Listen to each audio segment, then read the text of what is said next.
系统升级完成，正在唤醒宿主。宿主该醒来了。死后300年，我竟复活了。当年坐下的百位弟子，大徒弟以力正道，二徒弟推演天机，连随便收留的小丫头都成了一方女帝。宿主当前修为尽失，需获取昔日弟子崇拜值，方可长生。师兄，女帝干嘛非让咱们守这破山谷？闭嘴！这里埋葬着圣师，就连咱们高高在上的女帝也曾是圣师的弟子。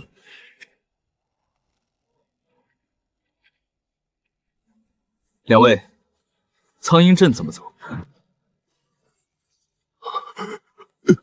没听清？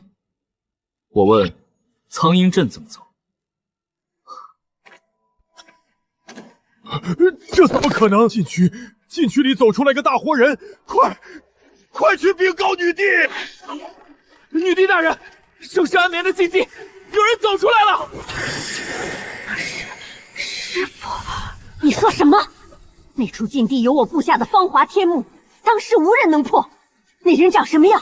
是个男子，只有炼神初期修为，为了苍鹰阵的方向就走了。师尊当年明明是白发老者，难道他真的回来了？传我令，封锁苍鹰阵方圆1000里，全力搜寻，切记，绝不可无礼。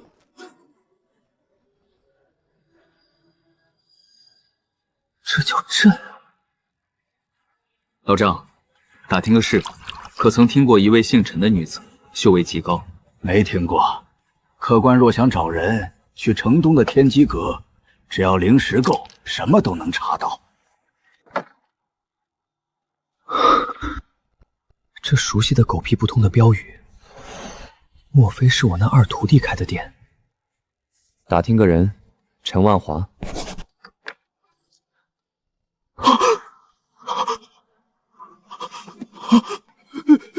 你疯了！万华女帝的名讳也是你能直呼的，不要命别连累我。时间过得真快，当年那丫头，如今也出息了。都闪开！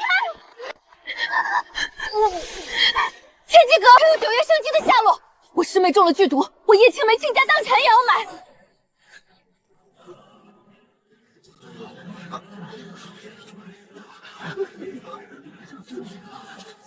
如果用9叶生机草的话，你师妹不出30息，会更严重。你算个什么东西，敢在这儿大放厥词，敢无视我，找死！龙平安，退下。七脉之蛇，通体漆黑，身上带有6个银环，对吧？你怎么会知道？毒发已有2个时辰还能喘气，说明之前救治的人有点本事。哼，算你识相，我可是王谷嫡传，这点小毒手到秦来，但不多。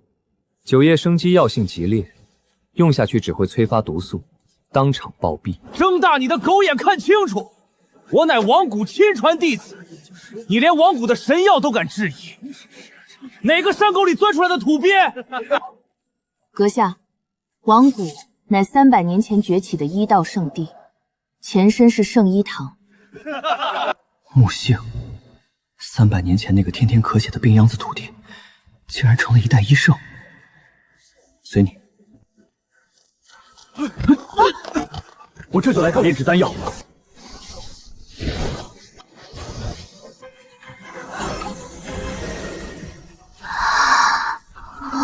好了，灵素的气息平稳了。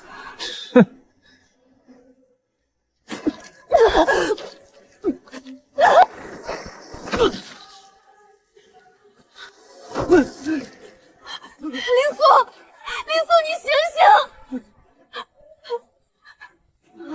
我说过，9叶生机只会加速毒发，现在他的时间不多了。求他，求求你，我愿意付出任何代价。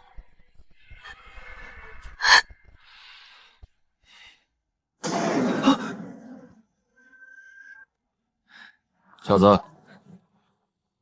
子身上带药材了吧？钱拿出来，丹炉借我。你干什么？连瓶子一起扔，大乱炖吗？那是你才需要了解的东西。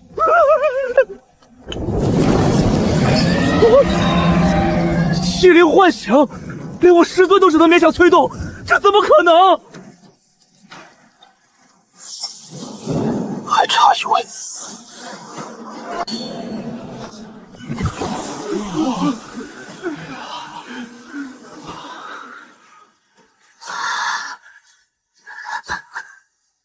七星解丹，3息之内服下，否则效力减半。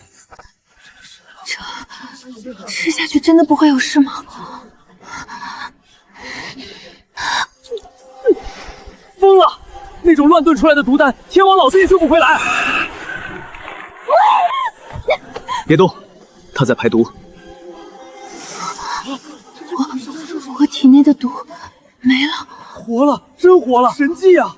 老夫行医60载，还是头一次见到这等奇事。是啊，毒丹可是能要人命的，什么时候能救人了？叶姑娘明明是中了剧毒，结果被毒丹治好，这种情况简直匪夷所思。师父曾对我说过，天下药材不分有毒无毒，那只是庸医对自己水平的掩饰罢了。毒药可杀人，亦可救人。这人淡然自若的气质，举手投足间的从容，甚至站立的姿势，都与师祖的画像如此相似。难道不可能？师祖已经仙逝多年，可是明明是中毒，按理说用9叶生机草最好，为什么最后是毒药治好的？这完全颠覆了我的认知。敢问前辈，您是怎么做到的？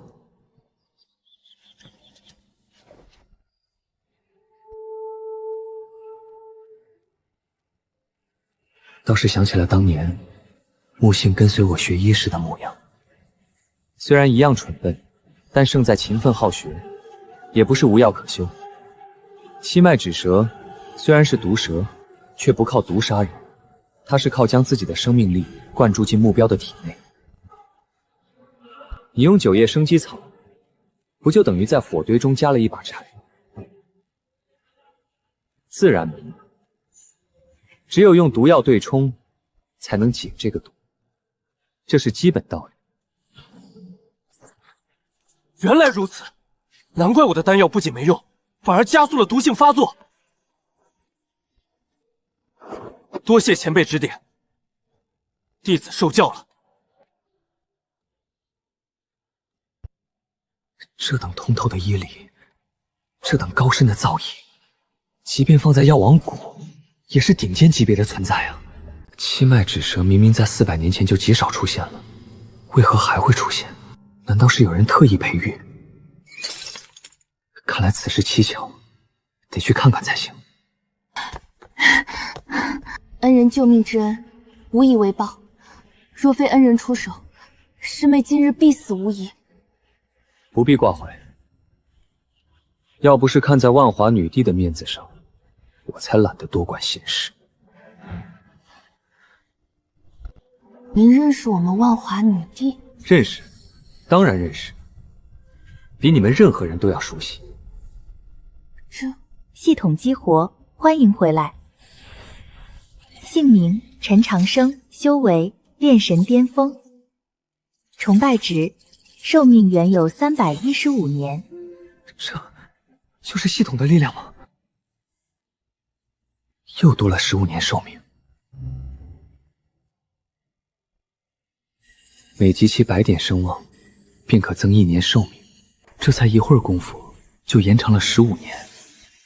如此看来，不用再担心寿终正寝了。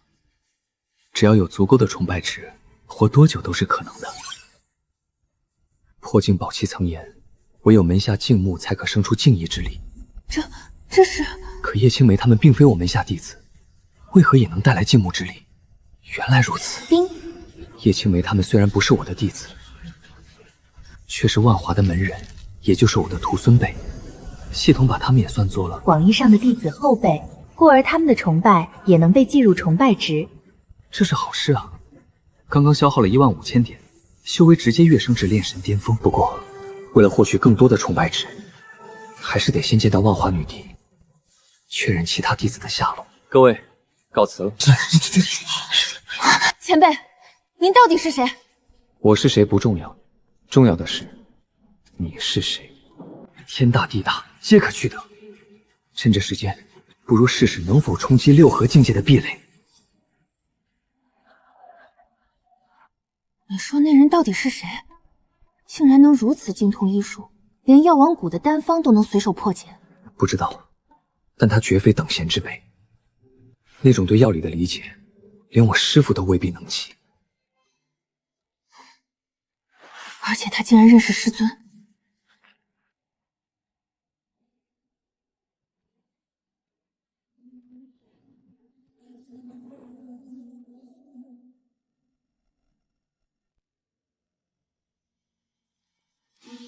师尊的气息，是师尊回来了吗？有趣。此人是谁？气息有些眼熟。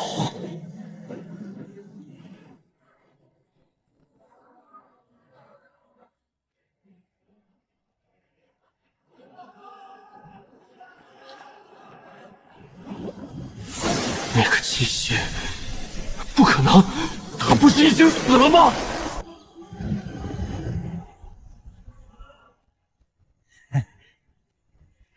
客官，打尖儿还是住店？住店最好安静些的。有，2楼靠后院的上房，保准清静。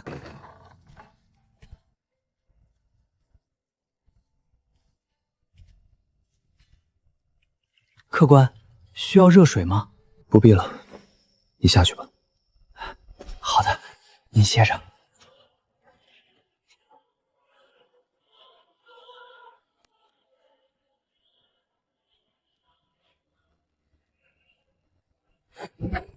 既然已经到了炼神巅峰，距离六合境也只有1步之遥，正好借这机会突破一下。收徒100人，系统奖励的功法和神通无数，吞天魔功只是其一，还有剑、丹、阵、符各道。但人的精力毕竟有限，如今相当于重修一世，不可能样样精通，还是选择最适合我的羽化生生诀。这是一门直指天庭境界的绝世功法，前世我便修此法到了生死境巅峰，只因寿命耗尽才未能突破神桥。如今寿命无忧，它自是最佳选择。确定了基础功法，接下来就是神通手段了。至于神通，自然是选最厉害的剑法，御剑飞行，剑开天门。这门剑法我当年并未主修，而是传授给了一个天生剑心的弟子。初见他时，他便是这般执着，我被他的专注打动，收他为徒。没想到剑万生竟是个奇才，短短3年便将上清炫诀大成，自创出万剑归宗。也不知道小剑现在怎么样了。现在先突破再说。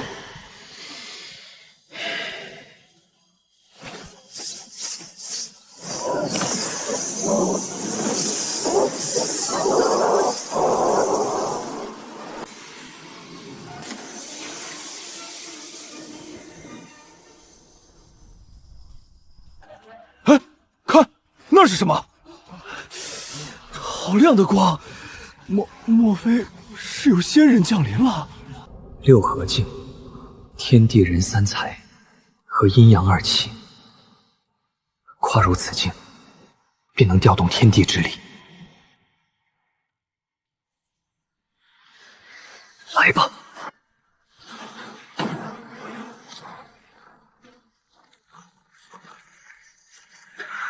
还不够。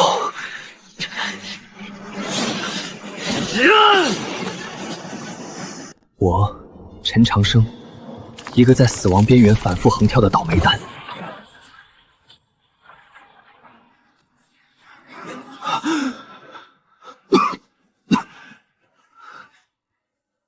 这就是六合境的壁垒吗？比想象中坚固，不过并非牢不可破。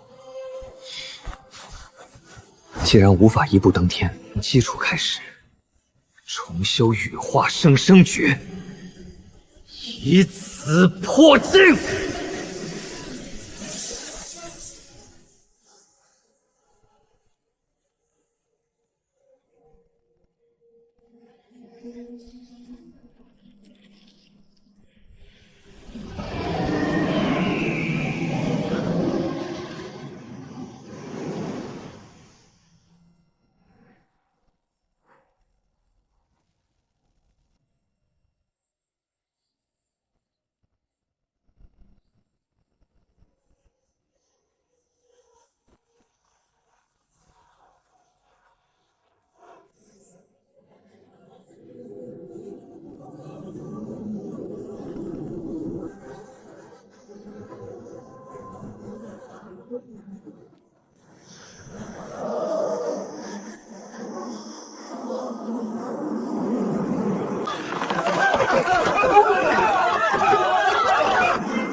快看外面，这天上怎么了？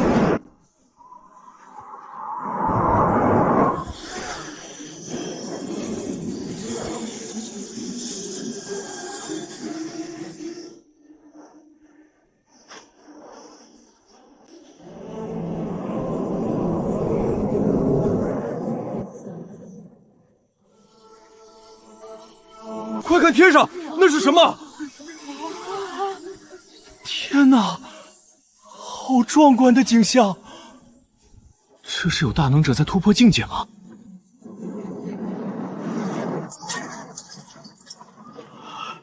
老夫活了80多年，还从未见过如此异象。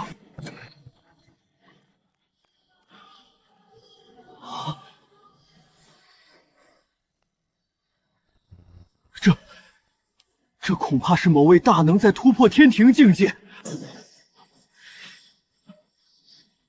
天哪！整个大陆多少年没出现过天庭境界的强者了？爹，什么是天庭境界？很厉害吗？那已经不是厉害能形容的了。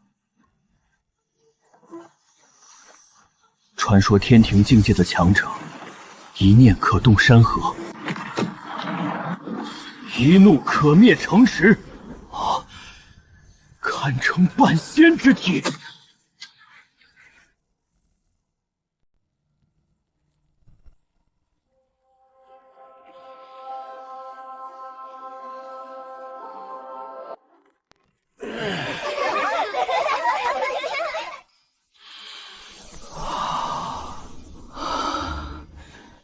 这灵气太浓郁了，我感觉全身的毛孔都舒张开来。好神奇！我筋骨中的暗伤竟然自动愈合。我突破了！只是吸了几口这灵气，竟然就突破了一个小境界。这是谁家的老祖宗突破了，弄出这么大的动静？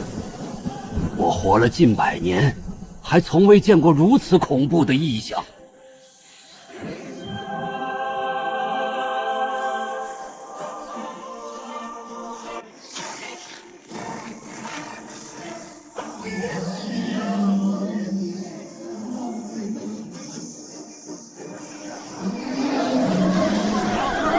这是灵脉觉醒！天啊，苍鹰镇竟然有如此多的灵脉！这种异象，这种气息，莫非是昔日的那位无上强者？不可能，不可能！他明明已经……除非……把所有在外的子弟都召回来，告诉他们，近日不得外出，尤其不要去城中心乱逛。老爷，到底发生了什么事？你没看到刚才的异象？异象？那分明是某个大人物在突破境界。能引起如此异象的，至少是天庭境的大能。这等人物，岂是我们能随意冒犯的？天庭境？那岂不是堪比女帝的存在？慎言！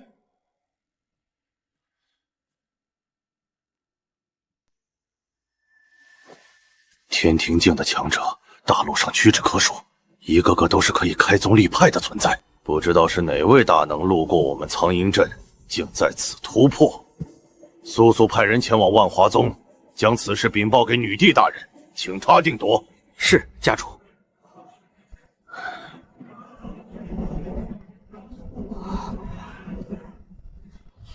父亲，刚才那是什么？不知道，不过能引动天地异象，恐怕是有大能者在突破境界。大能者是比您还厉害的人吗？比我厉害的人多了去了，但能引起如此异象的，怕是比宗主大人还要强的存在。比宗主还强？那岂不是和女帝大人一个级别的人物？莫要胡言！近日不要外出，尤其不要去城中心瞎逛。我这就派人去通知万华宗，这等大事必须由女帝定夺。诸位，刚才的异象大家都看到了，那分明是有绝世强者在突破境界。不错，如此声势，至少是神桥境的大能，甚至还是天庭。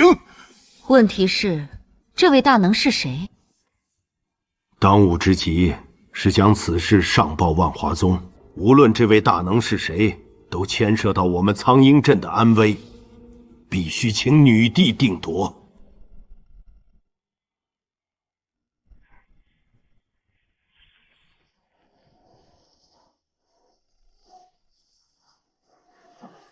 庞大的灵气反哺，也在不断的滋养着他的筋骨与灵魂。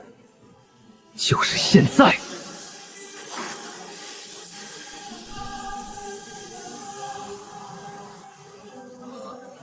六合境界，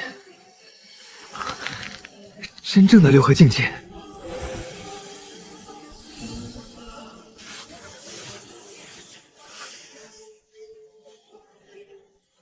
这种力量比之前强大了何止10倍。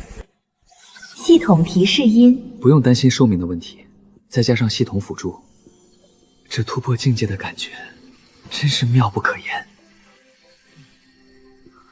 是时候去见见那个小丫头了，也不知道她现在变成什么样子了，还认不认得出自己的师父。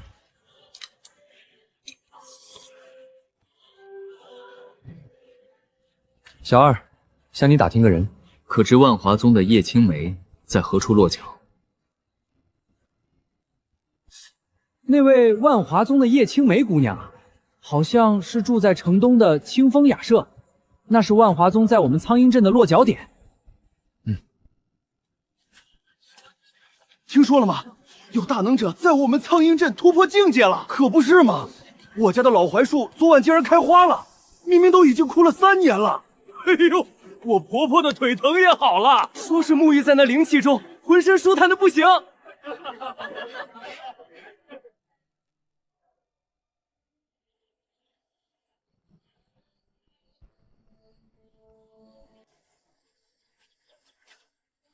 这位公子，请问有何贵干？我来找叶青梅。公子请随我来，叶青梅姑娘在2楼等您。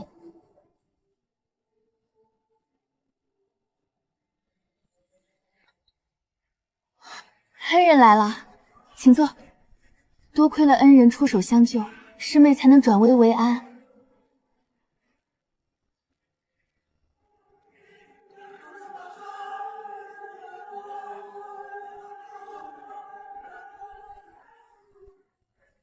小事一桩，你师妹如何？托恩人的福，已经好的差不多了。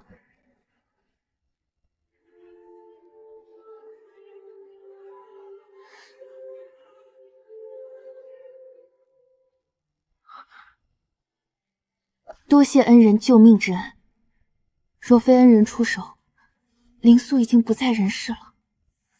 不必言谢，举手之劳而已。龙师兄，你怎么还站在这里？你守了一夜。怎么，你还没走？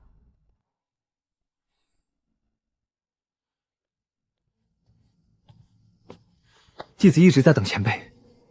等我？所谓何事？请前辈与弟子一同前往药王谷，让弟子引荐前辈见我师祖。你想让我去见你师祖？是的，师祖一心沉浸在医术中，唯有医术能让师祖动容。前辈医术如此高超，又这般年轻，若是能拜入药王谷，师祖定会欣喜若狂。而且这样一来，弟子今后也能经常向前辈讨教。木姓那个臭小子，当年收他为徒，就看中了他那颗赤诚的医者之心。过了300年，他的本心应该也不会改变。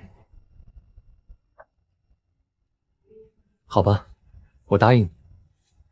多谢前辈，弟子这就准备。不过，在此之前，我有一件更重要的事要办。叶青梅，我有个晚辈在万华宗，想请你带我去一趟万华宗。我有事要问这个晚辈。晚辈在万华宗，这般年纪能有什么晚辈在我们万华宗？看他清秀温和，确实不像坏人。恩人救了师妹性命，这点小要求自然可以答应。多谢。正好，我们此行任务已经完成，准备返回宗门。那就这么定了。明日一早，我在城门口等你们。师姐，你说他到底是什么人？年纪轻轻，医术却如此高明。不知道，但他既然救了你，想必不是坏人。带他回宗门见见那个所谓的晚辈。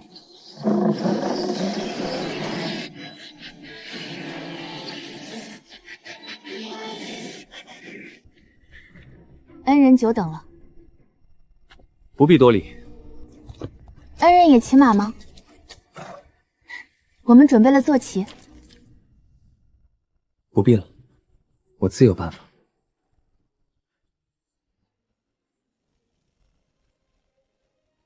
走吧。万华宗远不远？远是不远，一路向西3日可到。这位恩人果然不是普通人。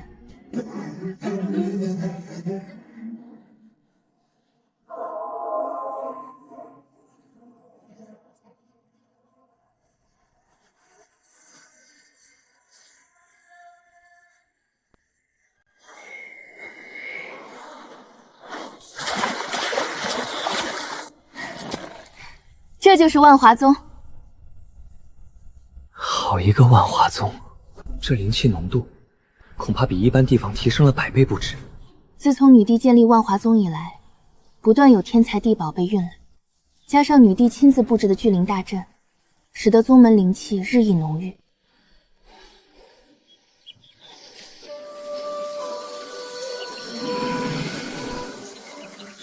那是九尾灵狐。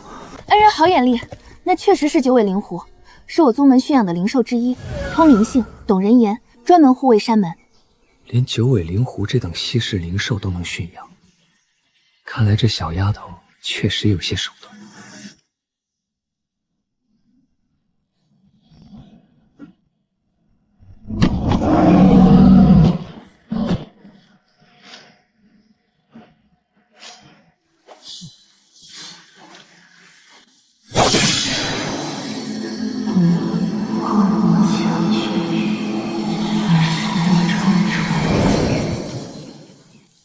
这里还真像那么回事，不负圣地之名，甚至隐隐有上方仙界韵味。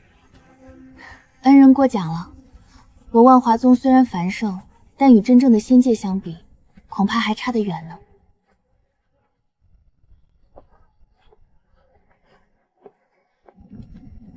那是丹院，专门炼制各种丹药。那边是剑锋，我宗剑修弟子的修炼之地。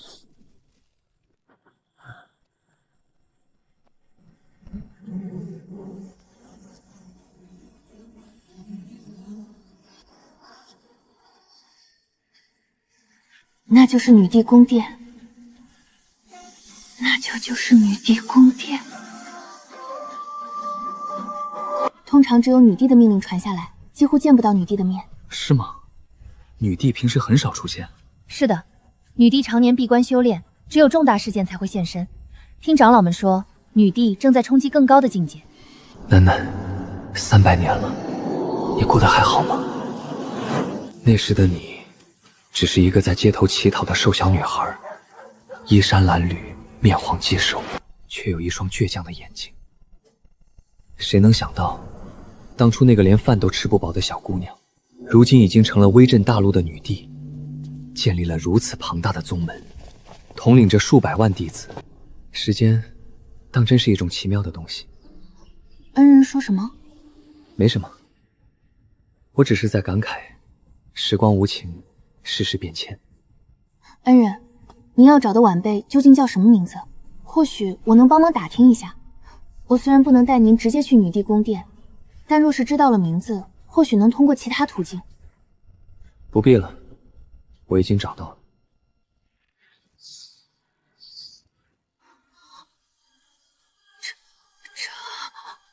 师姐，他直接往女帝宫殿去了，我们得赶紧追上去，免得他出事。赶紧上来，追！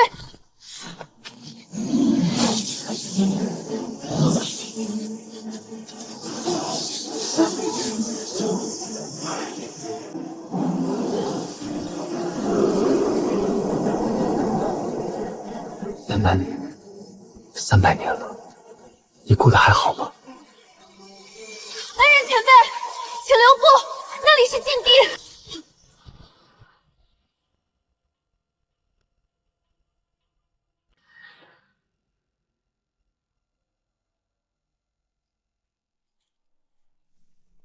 站住！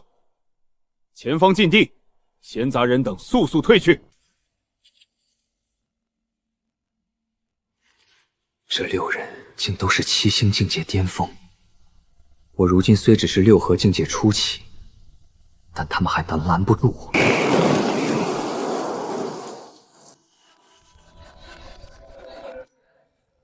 清华，情况如何了？回禀女帝，那个从圣地走出来的少年，就好像凭空消失了一样。属下已经派人在大陆各处搜寻，但到处都找不到他的身影。继续找。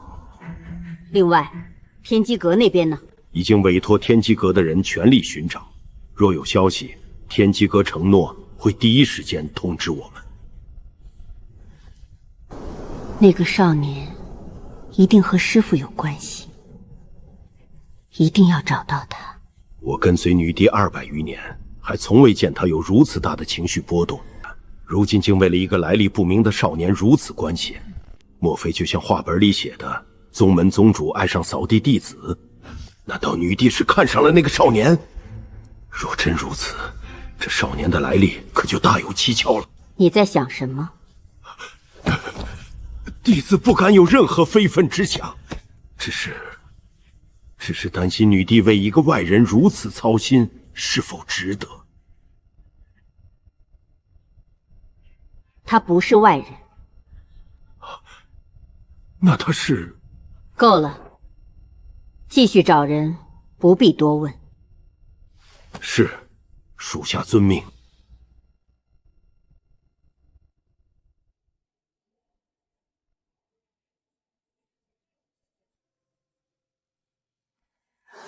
师父，真的是您回来了吗？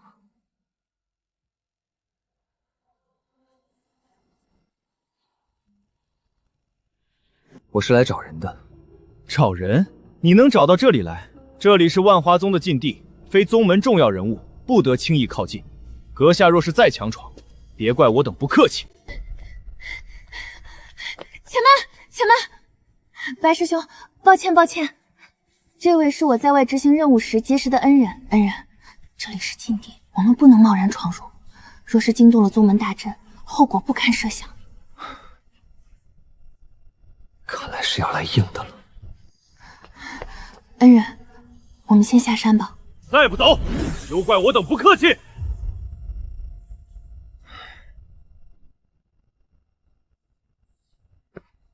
罢了，那就让他知道我来了吧。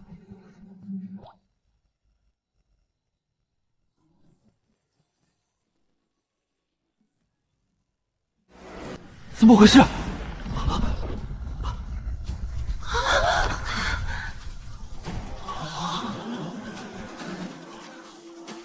女帝，是女帝的气息。女帝大人究竟是？安静！女帝大人的事，岂是你等可以妄加揣测的？速速回去做事！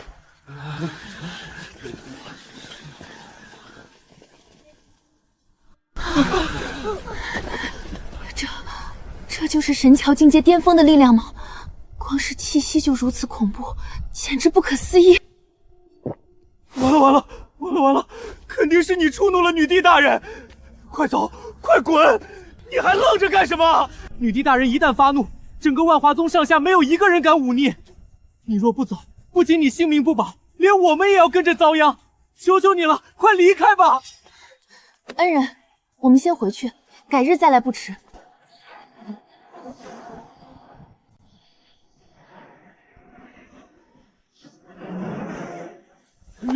万华女帝大人！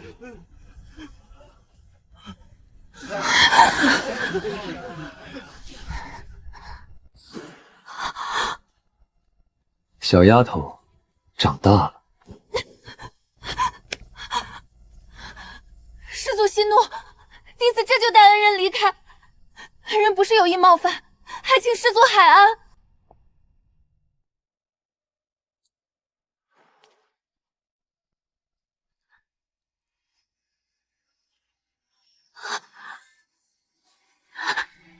真的是你，师尊，我终于又见到您了。看看你，都成了一代宗师了，还像个孩子一样。师尊，你还活着。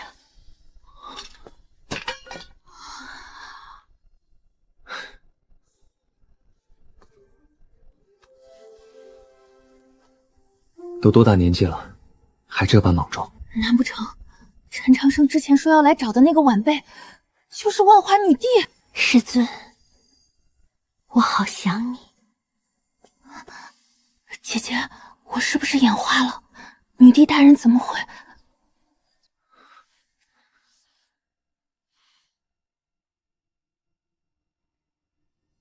师尊，您真的回来了。这些年我一直以为你……我回来了。师尊，我们去殿内详谈吧。都起来吧，今日之事不得外传。弟子遵命。刚才那一幕是真的吗？女帝大人刚才称他为师尊。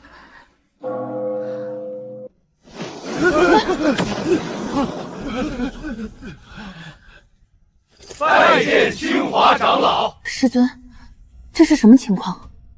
我也不知道发生了什么。那位少年究竟是何人？为何女帝大人会对他如此恭敬？据我所知，能被师尊称为师尊的人，除了300年前作画的圣师，就再无他人。圣师？宗门创立之初，神秘圣师指点女帝修行，助她奠定根基。可圣师明明早已作画了。难道那个少年就是圣师？可圣师早在300年前就已作画，怎么可能？今天发生的事情一个字都不能传出去，不管是那个少年的事情，还是师尊的表现，都要3缄其口。是。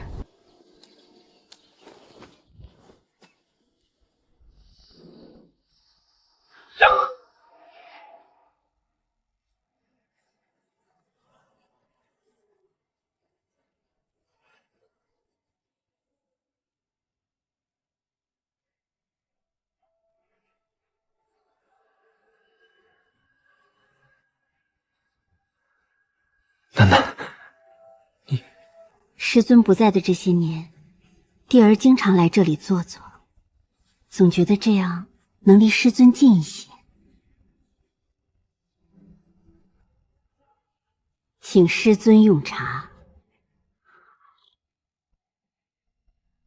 好茶，比当年的那些野草茶强多了。有什么疑惑，尽管问吧。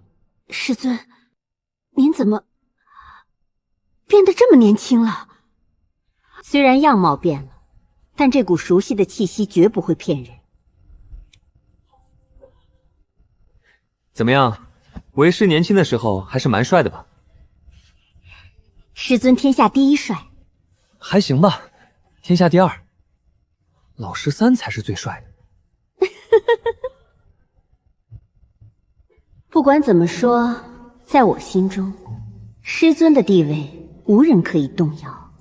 师尊最帅就完了。其实是因为修炼功法的原因，我的身体和魂魄沉寂了300年，如今功法修炼有成，就返老还童了。这个理由虽然有些漏洞，但系统的秘密绝不能透露。师尊能醒过来真好。你其他的师兄师姐们这些年过得怎么样？自从师父坐下之后，我们之间也很少见面了。大家都有各自的事情要忙，都要修炼，很少有见面的机会。弟子也很久没有看到其他门师兄弟了。最近一次见面还是在5年前，大师兄来看望了我。大师兄？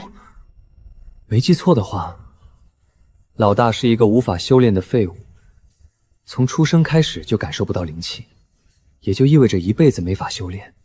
当初我传授他修炼的方式，一天500个俯卧撑，500个仰卧起坐，500个深蹲，再跑个20里，每天坚持，风雨无阻。只是变强的代价有点大罢了。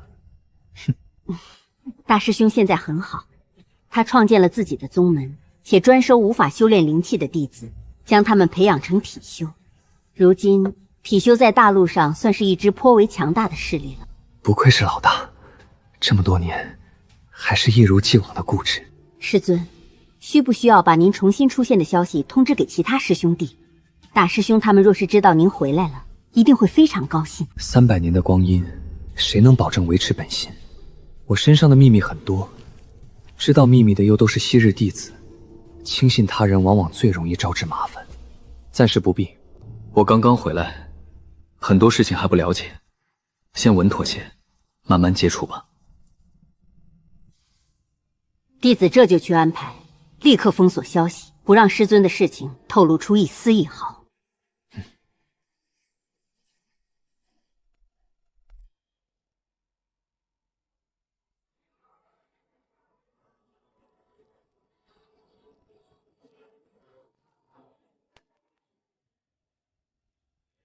就这些，最近一点有趣的事情都没有发生吗？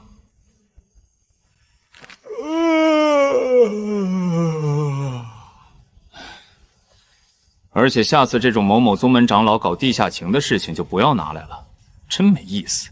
阁主教训的是，下次我们一定筛选更有价值的情报。阁主，属下倒是想起一件有些奇怪的事情。哦，说来听听。最近万华宗那边似乎在找什么人，而且是万华女帝亲自下的命令。万华宗万华女帝小师妹，她不是素来对什么事情都冷冰冰的吗？竟然会主动让人去找人。但奇怪的是，就在刚才，万华宗突然撤回了所有委托，并且一副很着急的样子。而且根据我们的情报，万华宗甚至调动了不少人手去寻找。哦，这可真是稀奇了。他们要找的是什么人，知道吗？哼，阁主果然慧眼如炬，属下知道阁主向来对奇闻异事感兴趣，所以特地留了一份关于被搜寻者的信息。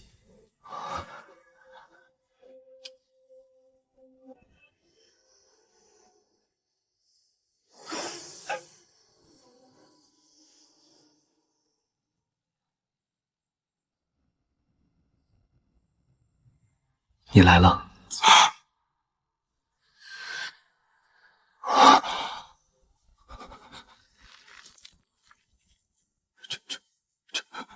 阁主，您认识此人？啊！竟然是……其他弟子呢？他们现在都在做什么？除了大师兄之外，其他师兄弟中走得最近的就是25师兄赵九成了。赵九成，这是25师兄最近的一些情况。师尊，25师兄是可以信任的，他一直都很想再见您一面。那是我的第25个弟。当初，赵九成还只是一个世家的杂役，每日负责打扫练武场，清理器械。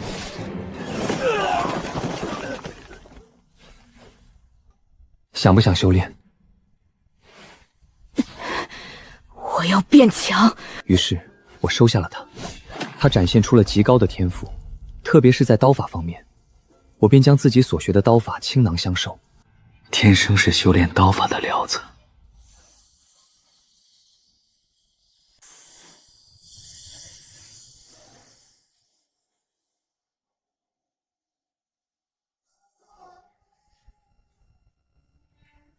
他现在怎么样？赵九成师兄如今在南疆那边，听说是南疆的妖族蠢蠢欲动，他去处理妖族的事情。南疆？那里不是人族的边境地带吗？没错，南疆与妖族的地盘相邻，一直是人族的防线。25师兄在那里已经驻守了近100年了，这里就是妖族的地盘。自从300年前的那场大战后，妖族一直被压制在这片区域内，但近些年来，他们似乎有些不安分了。妖族，师尊，要不要通知25师兄？他若知道您回来了，一定会非常高兴。我打算马上就去见一见老25。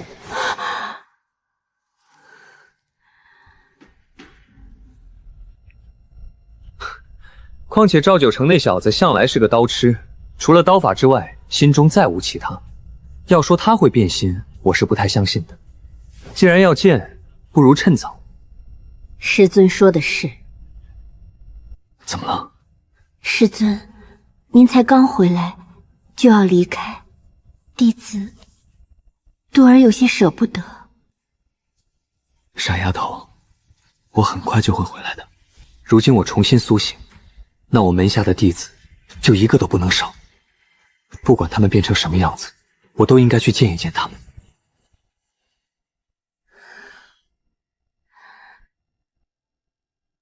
弟子明白了，师尊重情重义，一向如此。若真有弟子变心，最伤心的一定是师尊。师尊，除了25师兄外，还有几位师兄弟也在南疆那边。哦，都有谁？31师兄、42师姐、57师弟。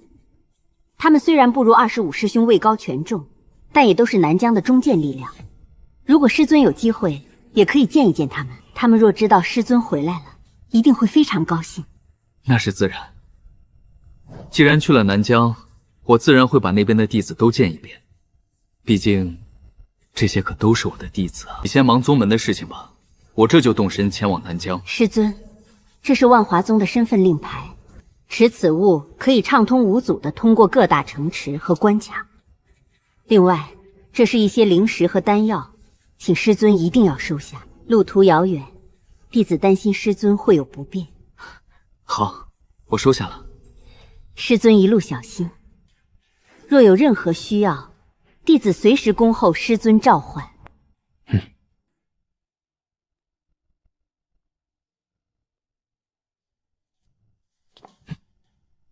丁，获得万华的崇拜，获得崇拜值5万石。我勒个去，一下就5万崇拜值，5万崇拜值换算成寿命就是500年啊！不愧是我最疼爱的小弟子。若是每个弟子都能给我带来如此丰厚的崇拜值，那我这寿命岂不是要大大延长？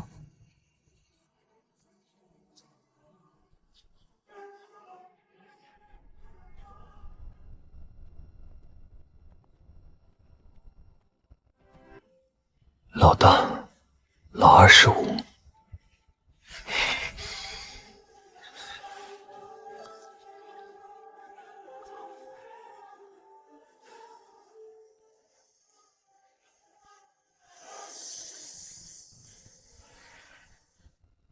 借着那5万崇拜值，如今我的境界已提升到六合巅峰，距离神桥境仅1步之遥。可是，六合巅峰，在如今这世道，恐怕连给弟子们提鞋的资格都不够吧？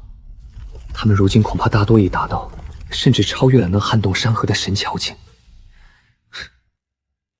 若是让他们知道自己敬若神明的师尊，如今不过是个六合境界的小喽啰，会是什么反应？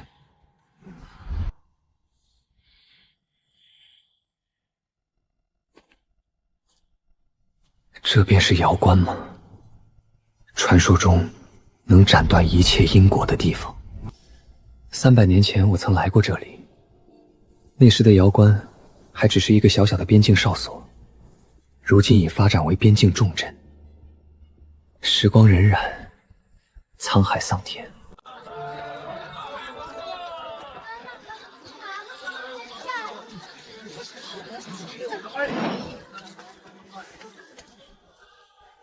查验身份，在下陈长生。原来是万华宗道友，请进，请进。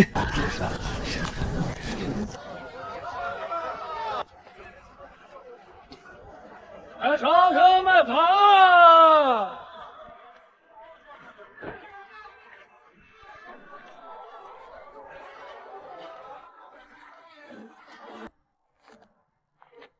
公子，要不要向导啊？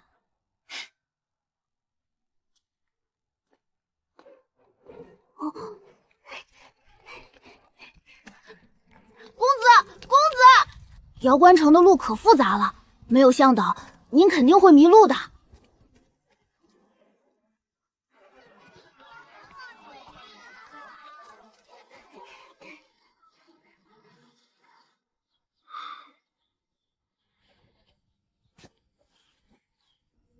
你为何一直跟着我？公子是生面孔，又气度不凡，必然不是普通人。公子，您要不要向导啊？你好是没发现的，公子人生地不熟的，需要一个向导。我是瑶关城土生土长的，最了解这里，可以给公子当向导，只要3块灵石。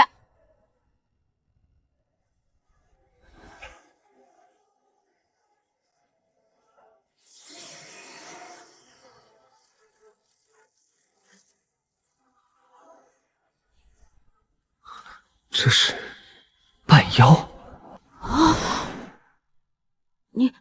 你在看什么？不必紧张。啊！我不做向导了，灵石还给你。等等，陈公子，你想干什么？果然是半妖，难怪这孩子过得如此凄惨。我叫雨夜，今年12岁。陈长生。陈长生，好名字。这个半妖少年和其他半妖不太一样，那对小翅膀和身上若有若无的气息，都透着几分特别。我多年的识人经验告诉我，他不简单，不妨先留在身边观察一段时间。你经常在瑶关城当向导吗？只给一些看起来不会伤害我的人当向导。走吧，带我去看看这座城。这边走。瑶关城建立在南疆和东域之间，是两域的交汇点，所以城池分成2部分，一边是妖族的地盘，一边是人族的地盘，两边一直争斗不断，经常打起来。那半妖呢？住在哪里？哪里都不是我们的地方。妖族那边嫌我们血脉不纯，人族这边怕我们身上有妖性，我们大多住在那种地方，夹在中间，艰难求生。你知道天刀吗？天刀大人是我的偶像，他以一己之力守护了整个南疆边境，连妖族都对他敬畏3分。看来你很崇拜他。那当然，天刀大人不仅武力超群，而且心怀仁善，不管是人族还是半妖，在他眼里都是一样的。有一次，我在东市被几个人族少年欺负，是天刀大人路过，将他们喝退了。他还给了我1块灵石，说让我好好活着，只要在瑶关城遇到恃强天弱的事情，天刀大人都会站出来制止，不管是谁欺负谁，他都不允许。天刀大人可是整个瑶关城人族居民心中的英雄呢。那座城墙就是天刀大人亲自参与修建的。据说天刀大人一刀下去，劈开了一座山，取其石料筑成。我跟他说，我是您的弟子。老25赵九成，不过是，看来他还没忘记我这个师尊的教诲。不过妖族那边就难过多了。虽然我们在人族这边会被歧视，但妖族那边是真正的弱肉强食，毫无怜悯。几乎所有妖族看着我们半妖，都欲杀之而后快。妖族，他们是妖又不是人，哪里要讲人人平等？看来这一趟江氏来对了，不仅能见到老弟子，还能了解更多南疆人妖关系的复杂情况，对我的行动很有帮助。对了，你先前说天刀，他现在在哪里？天刀大人几乎都在南疆镇守，不过隔几个月都会回瑶关城一趟。如果我没记错的话，这2天天刀大人应该就会回来了。眼睛亮了起来，如果公子想见天刀大人，也许很快就有机会了。这家客栈很干净，价格也公道，最重要的是老板不歧视半妖，对我们很好。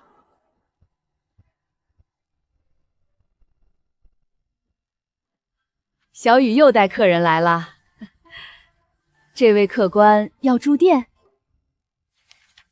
有上房吗？有，2楼右侧，采光最好的那间，1天3块中品零食。先住3天。哎，看一看啊！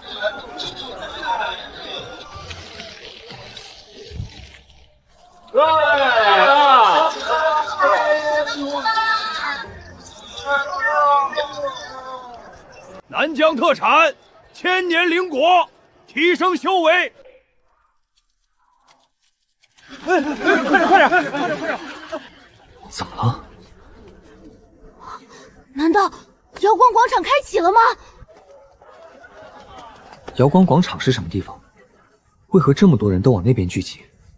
公子不是本地人，不知道也正常。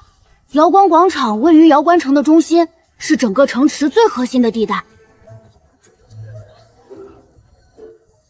那里平日不开启吗？平时广场是封闭的，要想开启，就只有一个理由，那就是又有人想拔出天刀大人的刀，想拜天刀大人为师。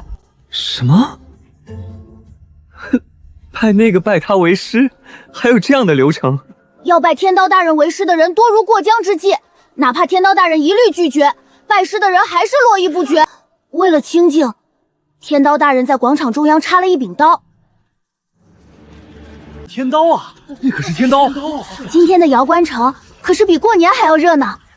10年了，天刀终于重现江湖，也不知道这次会是哪个幸运儿能够成为天刀的主人。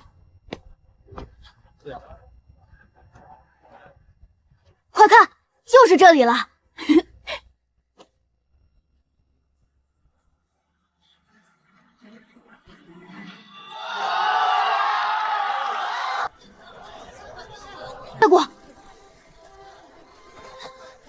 借过！广场内部的景象，中央是一个凸起的石台，万人聚集。广场中央有一个略高的石台，石台上插着一柄长刀。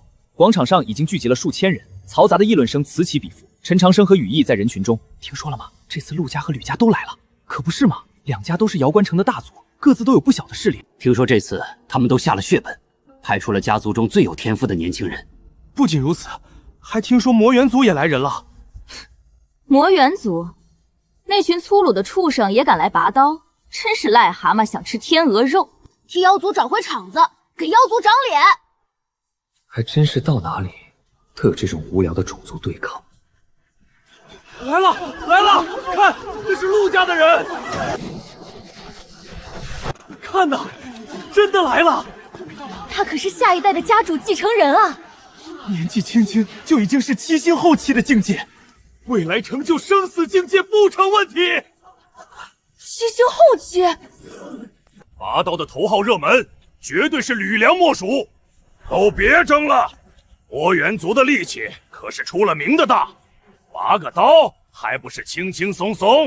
就是，你们人族不行，不代表我们妖族也不行。魔元祖，力气再大又如何？那刀又不仅仅是靠蛮力就能拔出来的。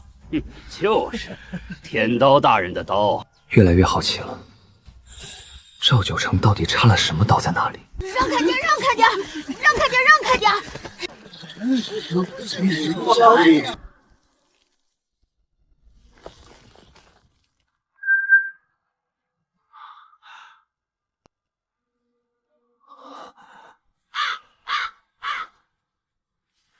我是真的无语了。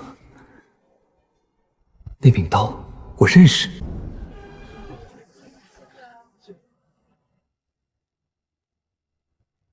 这特喵的不就是我当年给他打造的新手武器杀猪刀吗？没想到竟然插在这里，成了拜师的试炼道具。我当年可是灌注了精气神的，如今就这么被孤零零的插在这里，风吹日晒几十年，真是暴殄天物。臭小子，为师送你的第一个礼物就这么浪费，别让我逮到！诸位乡亲父老，今日又到了1年1度的拔刀大会，有请各位挑战者上台。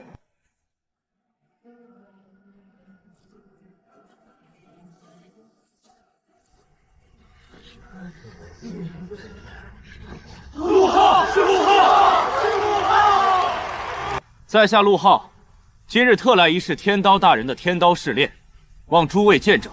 陆少侠好气度！陆浩公子不愧是陆家的顶梁柱，风范不凡。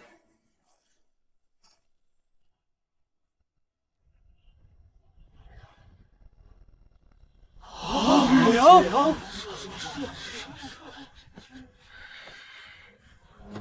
吕阳，特来领教天刀大人的天刀。这两个废物又在搞什么鬼？正式开始，弟子陆浩今日斗胆一试。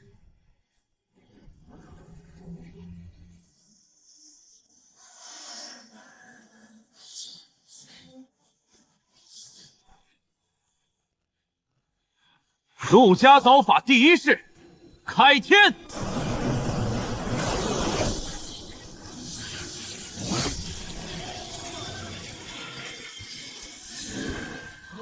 有反应了！陆家刀法第3式，斩月！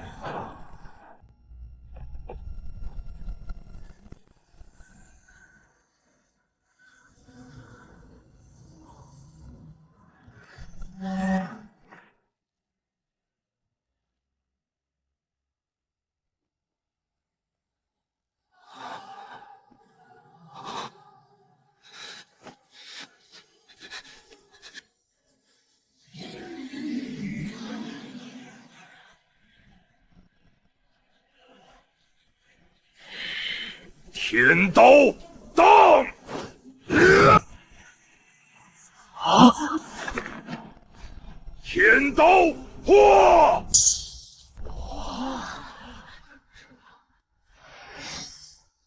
唉，又失败了。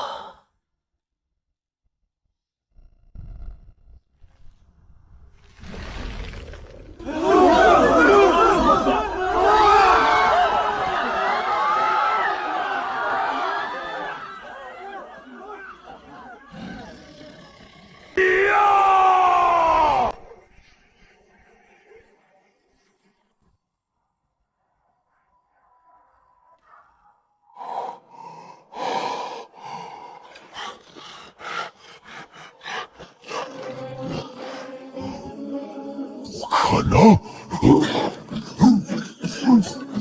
看来今年又是无人能拔出天刀了。这天底下还有谁能拔出天刀大人的刀？恐怕是没有了。这刀可不是你们能拔出来的。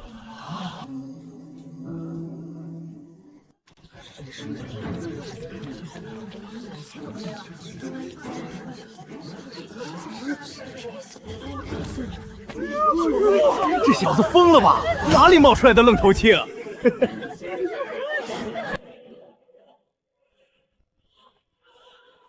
小兄弟，你确定要尝试？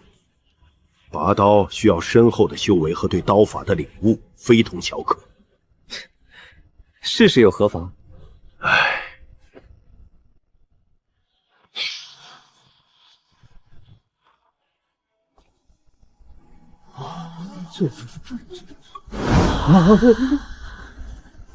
笑死我了！六合镜连刀都没带，也敢来拔天刀大人的刀！别说六合镜，就算是生死镜的大能来了，都未必能拔出来。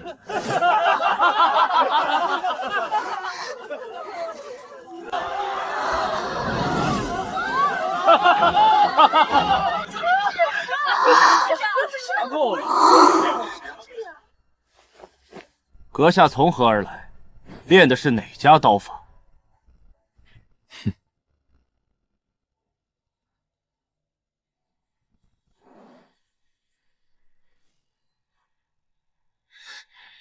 不知天高地厚的东西，我等7星境界的高手都拔不出此刀，你一个6合境的小子也敢来丢人现眼！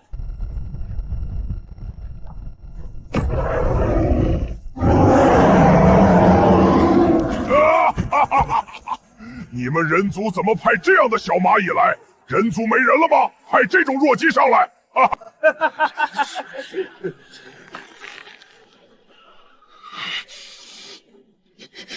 丢人现眼的东西，赶紧滚下来！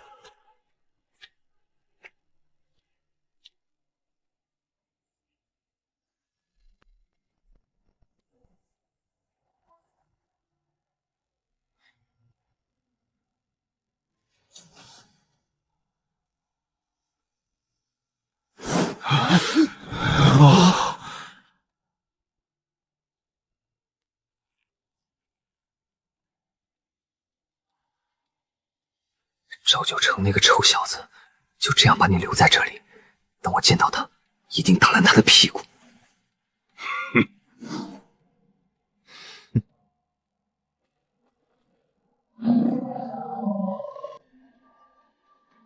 出发，激活，苏醒，破壳。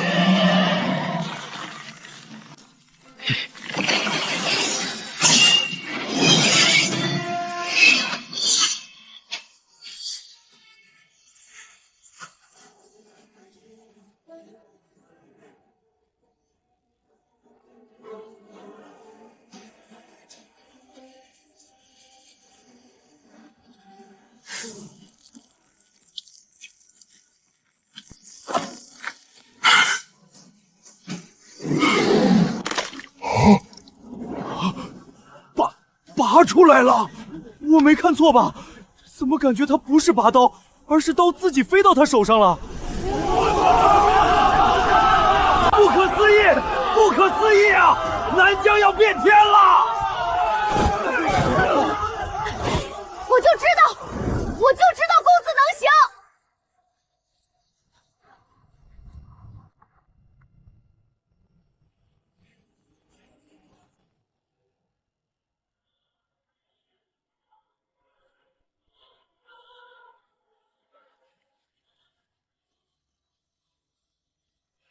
不可能，绝对不可能！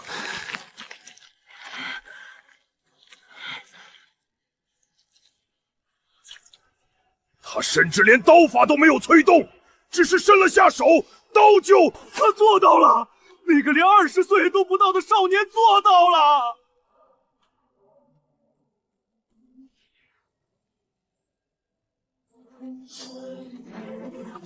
你们看，刀在动！是气灵，这刀已经孕育出了气灵的雏形。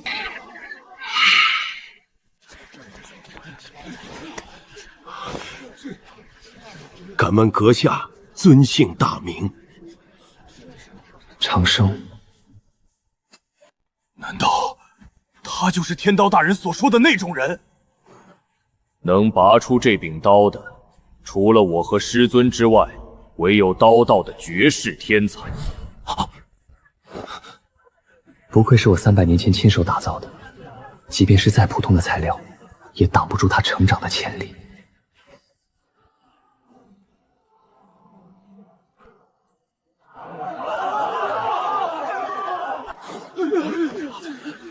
今天，瞬间闪过一抹如同刀锋般凌厉的精芒，就让你彻底成型。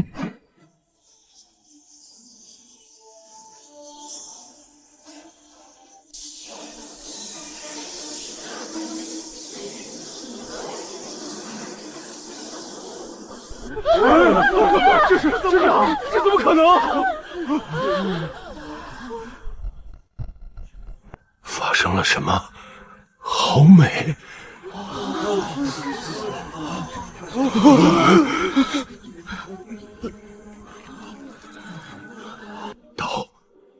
刀的品质在提升。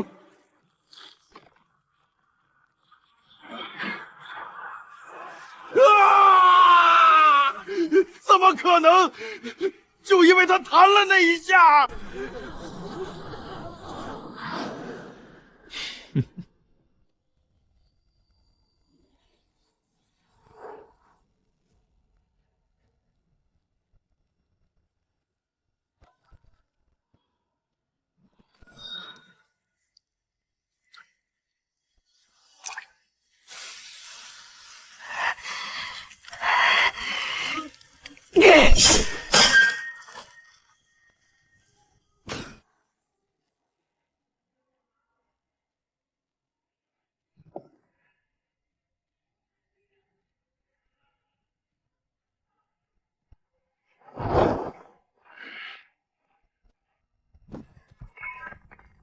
小子，你又打坏了！这个月第几次了？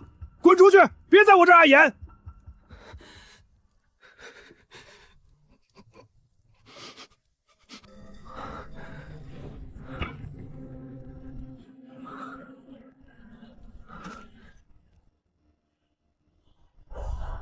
丁，检测到锻造天才，是否收徒？等等。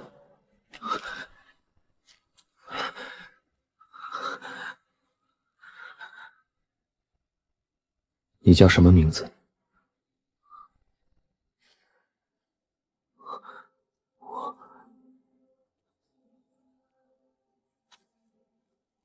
想不想跟我学锻造之法？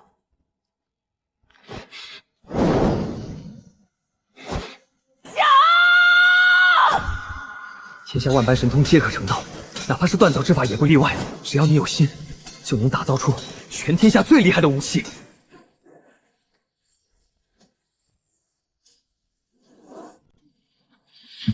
既然已经有了雏形，那我就再添把火。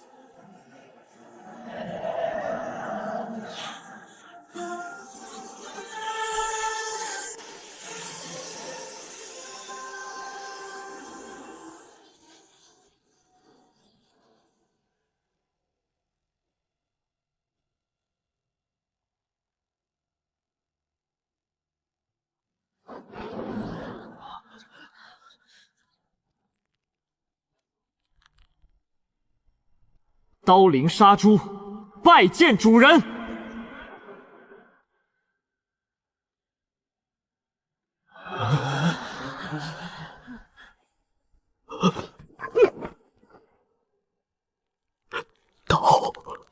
刀灵，刀灵，绝对是刀灵！姐，真的是刀灵，真的是刀灵显形了！这可是刀灵啊！诸位可知气灵意味着什么？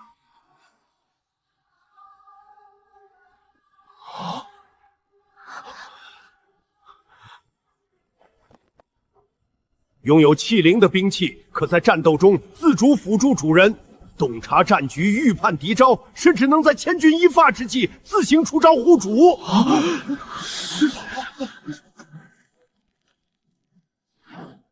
据传，气灵成型后，能让持有者的战力凭空增加30%。30%？那岂不是说七星境的武者只有这样的兵器，能与生死境的强者一战。不错。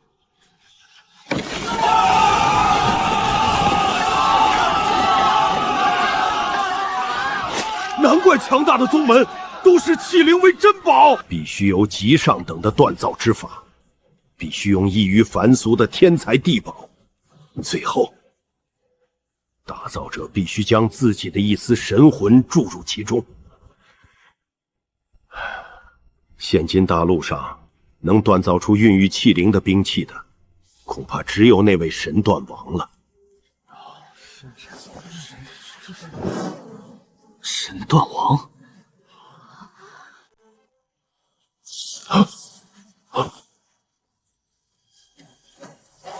最关键的是。这柄刀可是天刀大人的随身佩刀啊！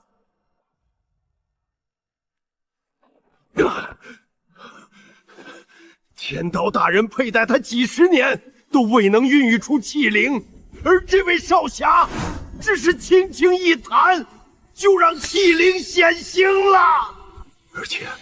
而且器灵竟然直接认他为主，这。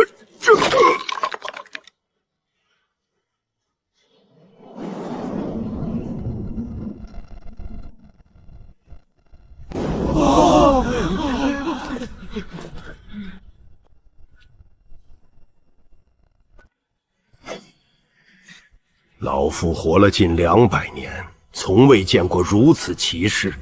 小友，你究竟是何方神圣？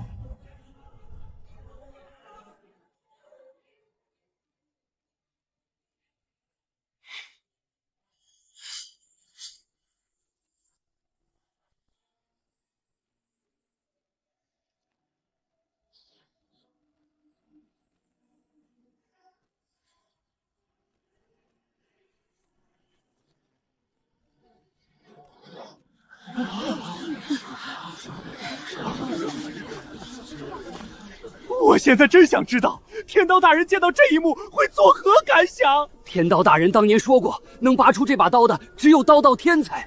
可这位少侠似乎连刀道都没修炼过，难道他是？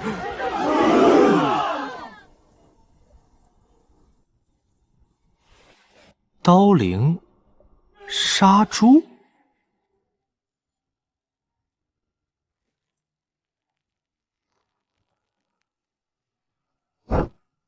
杀猪，这是什么鬼名字？一把绝世神刀竟然叫杀猪，简直是暴殄天物啊！谁会给自己的绝世佩刀取名叫杀猪啊？有病吧！杀猪，杀猪。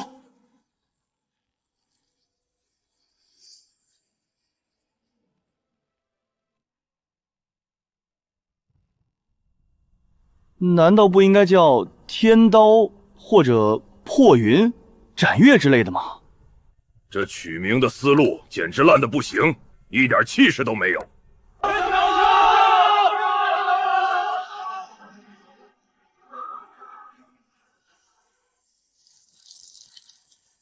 杀猪。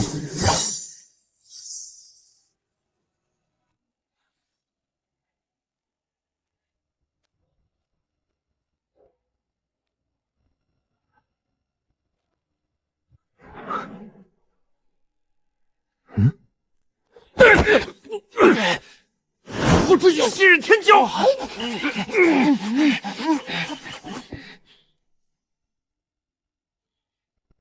撒手！再不撒手，我可要打人了！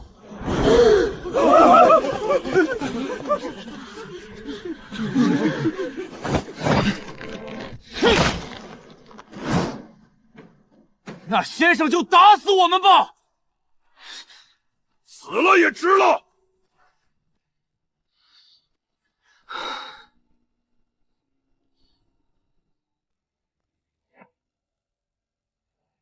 你们两个不够格，就算拖着我，也无济于事。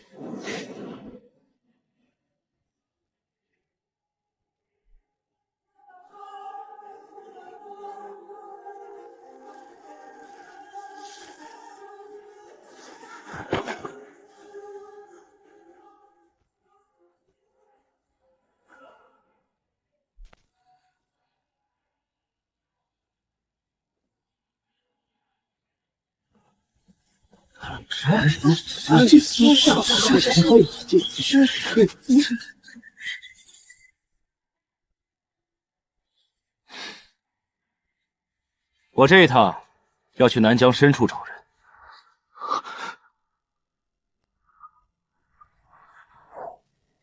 你们要是愿意的话，可以跟着。愿意。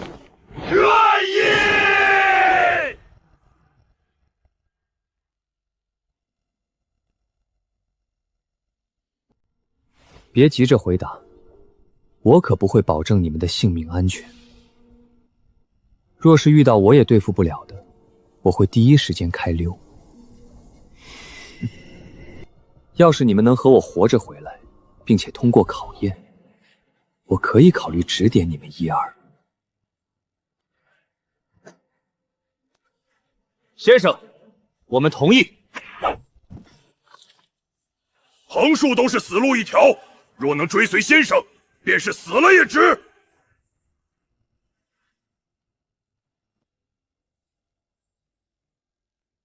明早城西门见。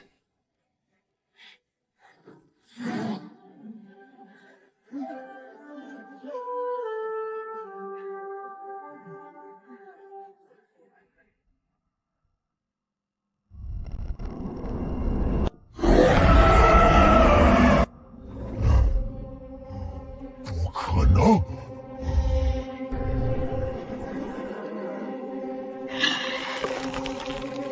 人族的小子，难道又要出现一个天刀了吗？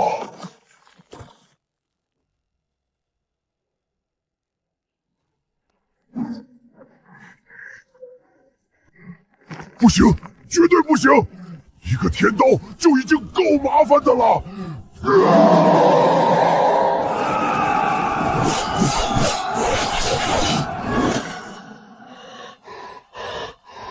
要是再出现一个，妖族将永远出不了南疆。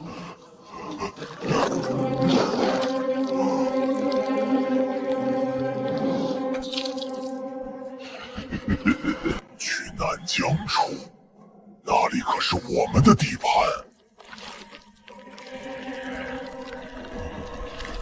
绝不能让它成长起来！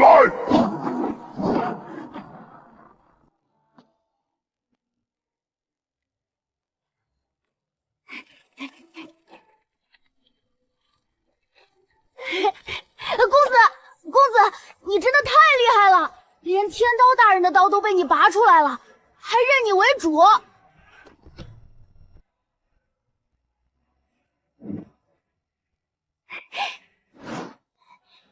公子，你一定要去见天刀大人，他一定会收你为徒的。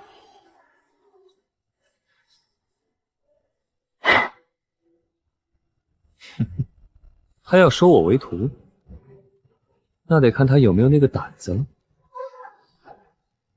公子，天刀大人可是很厉害的，整个南乡谁不敬他3分？能说这种话的，除了圣师还能有谁？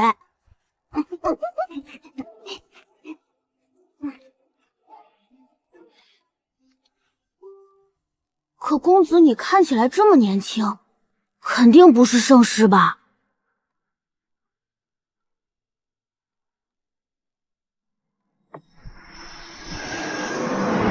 啊！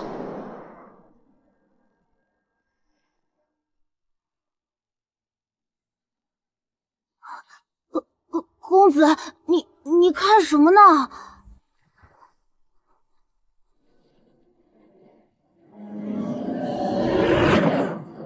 类似仙界羽族的返祖现象，看来南疆深处的赤灵芝得顺手替他寻一主了。陈长生，你是在担心我吗？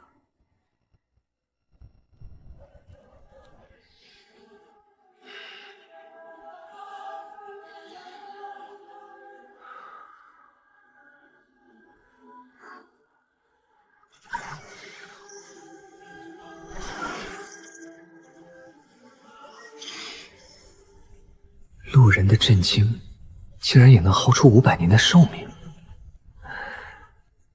这一次收获不小。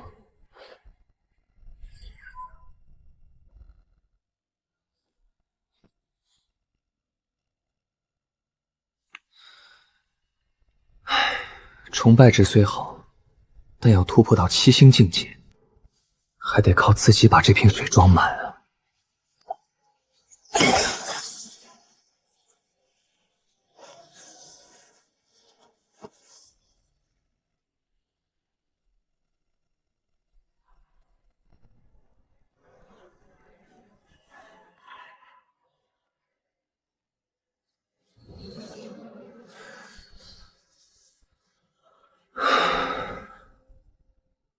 也好，至少能省去不少苦功。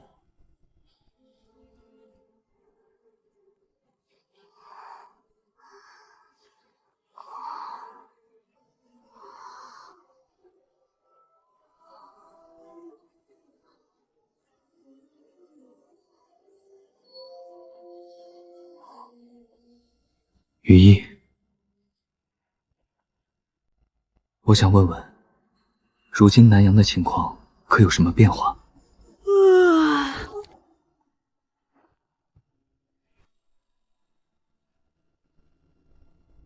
南疆很大，不知多少里，处处是高山和茂密的树林，极容易迷路。那里是妖族的地盘，盘踞着各种大妖，随便走一步，都有可能踏入某个妖王的地盘。哦，妖王很多。曾经南疆有7大妖皇，个个都是神桥境界的强者。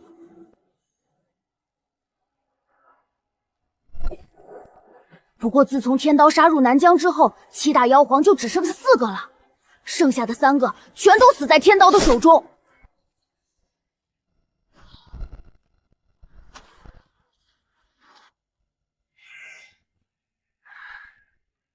赵九成这小子，300年没见，竟然变得这么生猛了，不愧是我陈长生的弟子。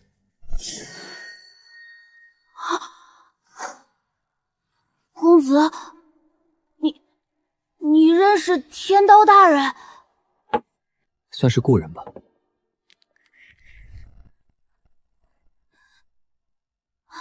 公子，要是想去南疆见天刀，就得横穿半个南疆，太危险了。我不建议你贸然行动。天刀大人每年都会来瑶光城一次，在中心广场守着的坐3天。你只要等到那个时候，他发现刀被拔了，自然会来找你。太慢了，我等不了那个臭小子这么久，直接去找他。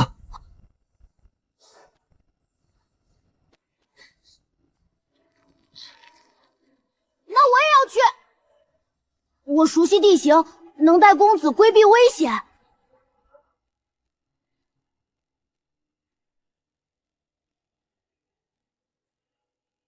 也罢，你随我同去。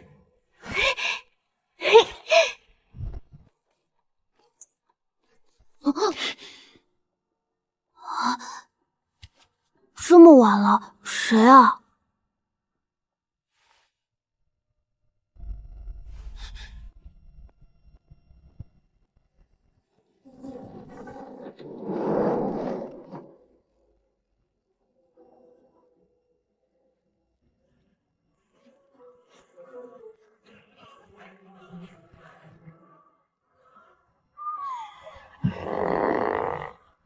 你们就这么着急吗？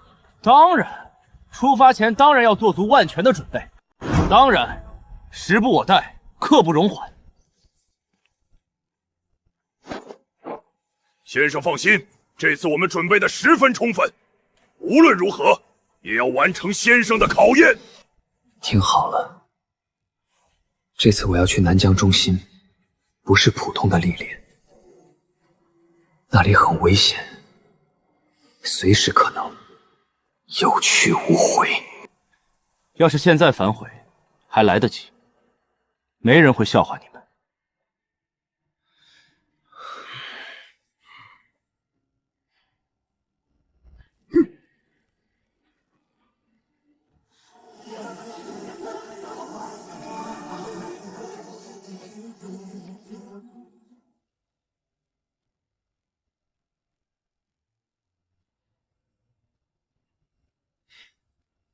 当我的弟子还差了点儿，但也不是没有其他办法。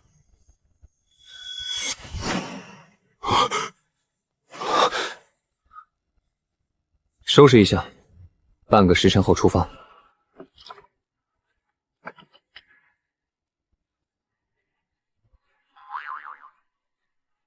公子，那2个人是谁啊2个不怕死的家伙。不怕死？为什么这么说？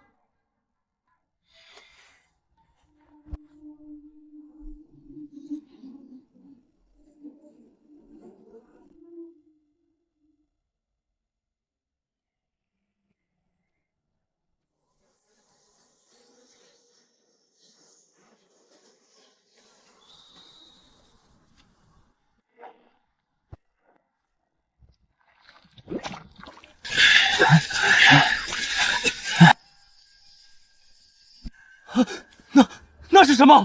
不知道，可能是猪熊王，也可能是虎豹妖，或者是……要是这次能活着回来，我就和小易成亲。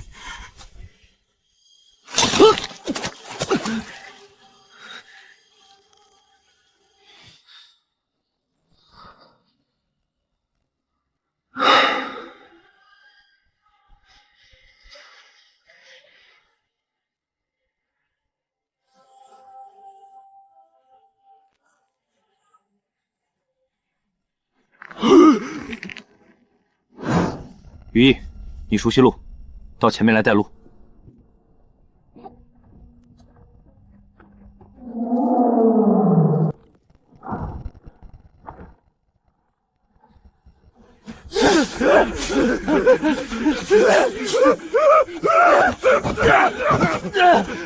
快，再快点儿！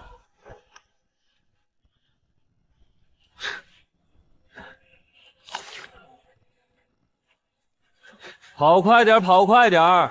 不想被串成糖葫芦就快跑！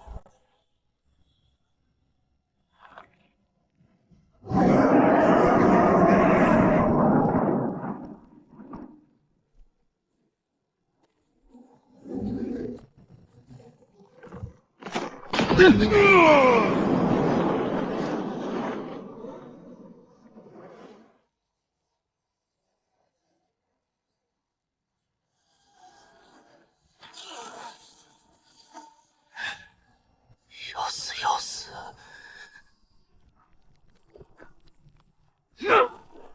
早知道就不来了，没想到前辈的考验竟然这么凶险。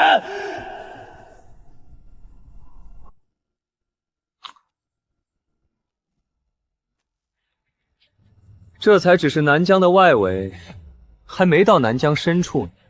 这才哪儿到哪儿？不能再跑了！和蛮牛比耐力，我们是不行的，最后只能被耗死。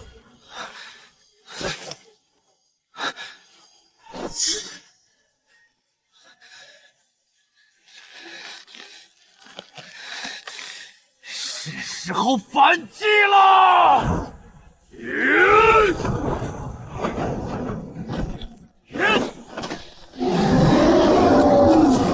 畜生，有种冲我来！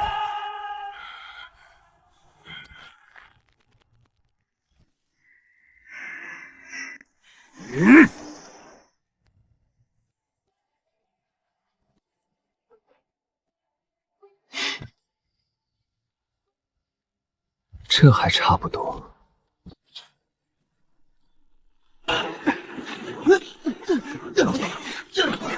陆阳，准备好了没有？再给我10息时间！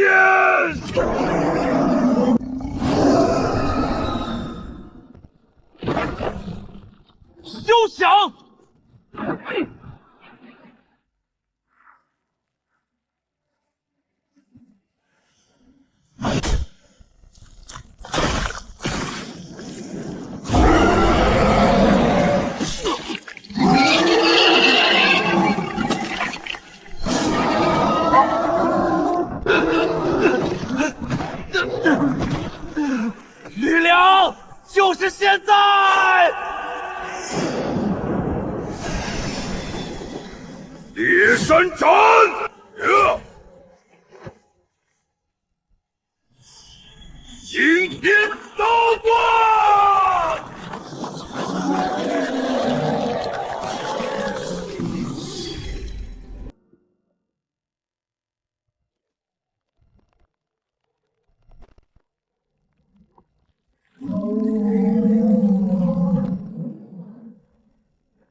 干得不错，比7天前有进步。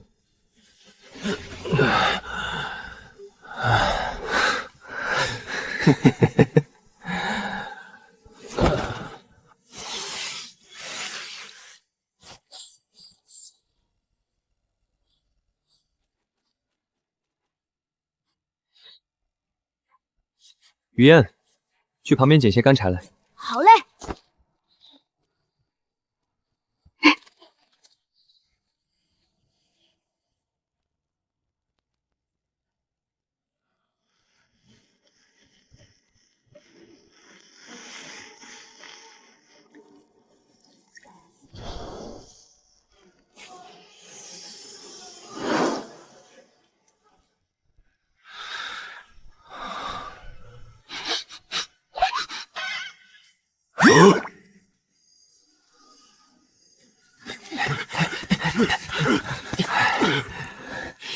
好香啊！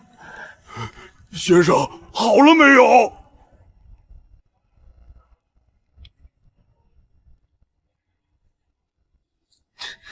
急什么？好饭不怕晚。来，趁热吃。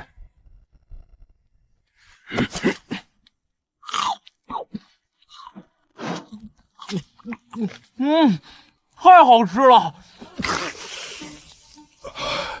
这味道绝了！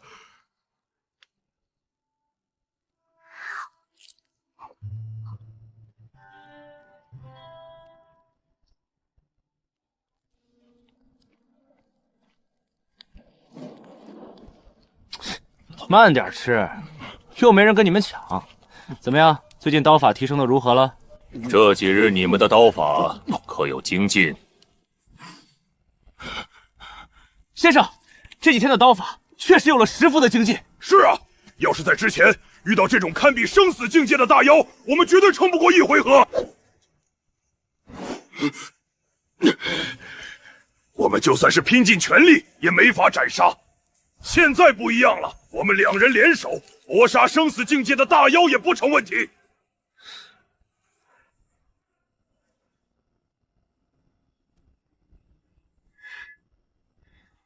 既然都有提升，那就可以开始下一个阶段。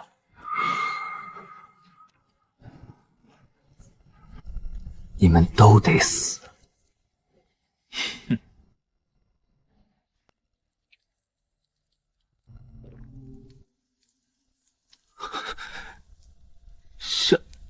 下一个阶段，先生，能不能休息一下？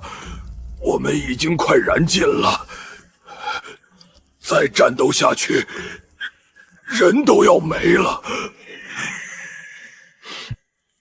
休息和安逸是留给死人的，活人就应该战斗。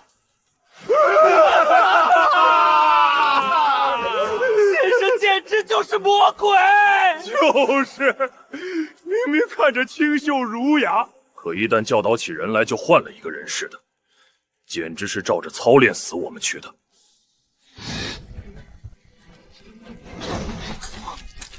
是，一手抓5个串都不算累。谁知道吃完这一顿还有没有下一顿了？先填饱肚子再说。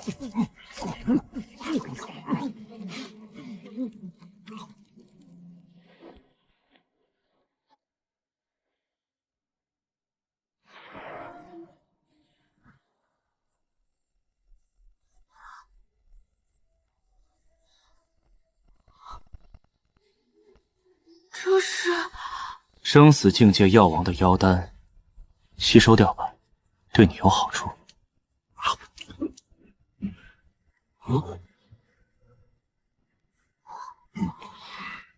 这可是传说中能生死人肉白骨的。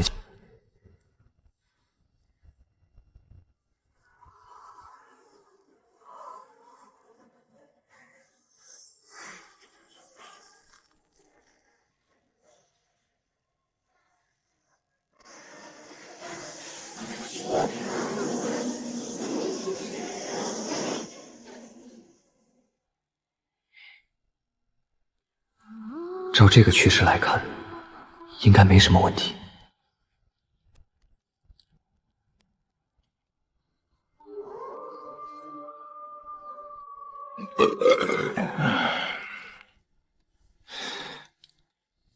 你说这小东西到底是什么来头？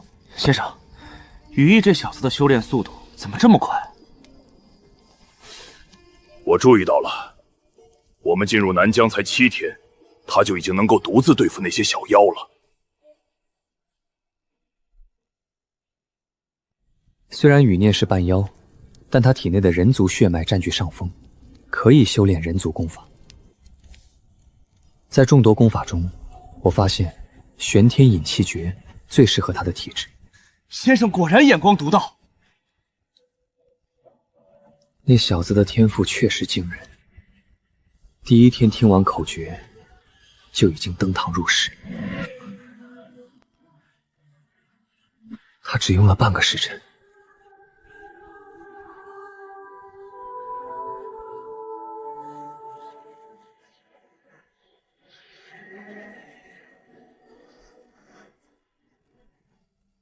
就完成了第一次引气入体，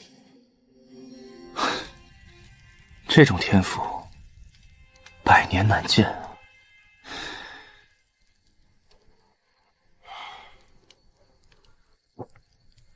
像这种天才，即便是放在我们苍玄宗，也是绝对的内门弟子人选。于燕他从未修炼过。先生，您是说雨燕从未修炼过？不仅如此，他还是半妖之身。半妖修炼人族功法，本该困难重重，但他却如鱼得水。啊！这也太不可思议了！我在家族中算是天才了，但与雨念比起来，简直就是云泥之别。是啊。我家族中的顶尖天才，从入门到先天境界，也要3个月时间。而雨念，人各有所长，并不存在谁一定比谁强的道理。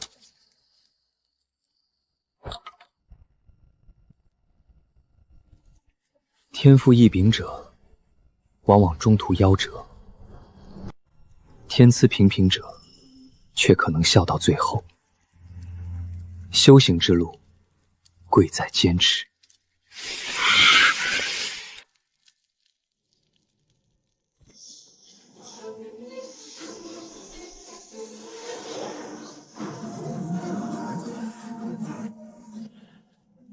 先天巅峰要突破了。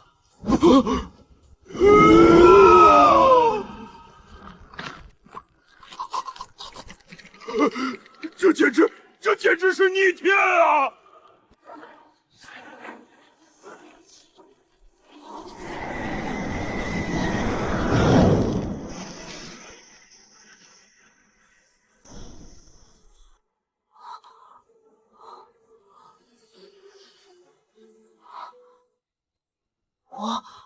我突破了！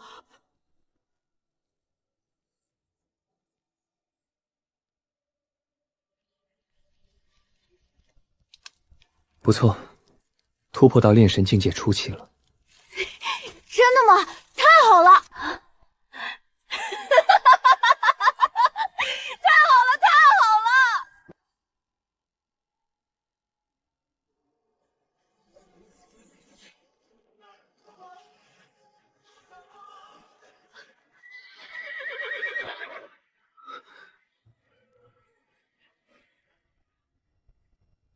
公子，如果不是公子赐我功法，传我口诀，我这辈子恐怕都无缘修炼之路，更别说能突破到炼神境界了。这简直是天方夜谭！是。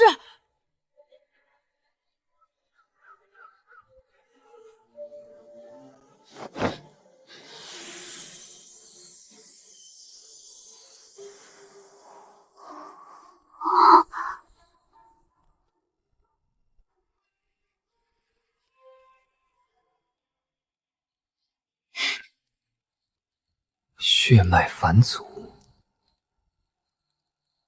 光靠妖丹可不够，还需要那件东西。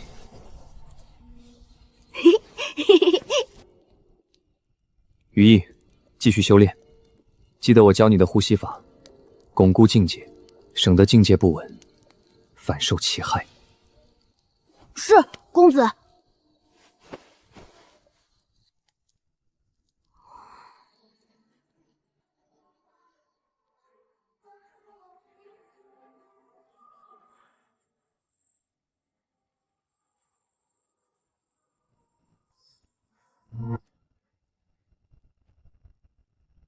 再有2天，我们就能离开南疆的边缘地带，进入中部区域了。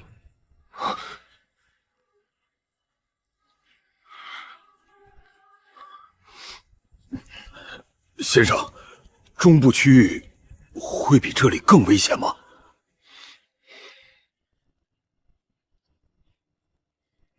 当然，边缘地带最强的不过是一些刚晋升生死境界的大妖。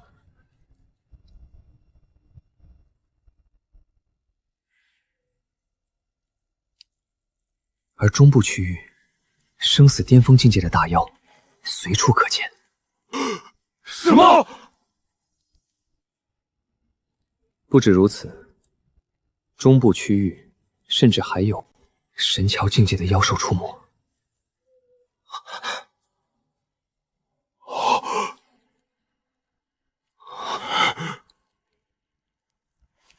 陆浩，别露出这种表情，风险和收益向来并存。中部区域虽然危险，但也意味着更多的机遇。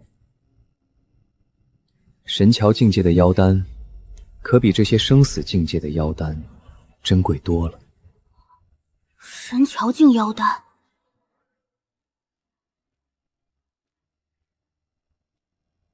这几天一直操练你们2个，就是为了提升你们的战斗力和应变能力。前方的路比你们想象的更加凶险，没有足够的实力，在那里活不下去。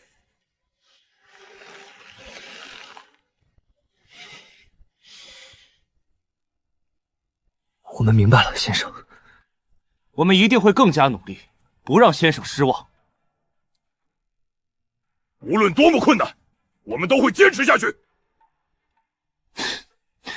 很好，有这个心态，至少不会死得太快。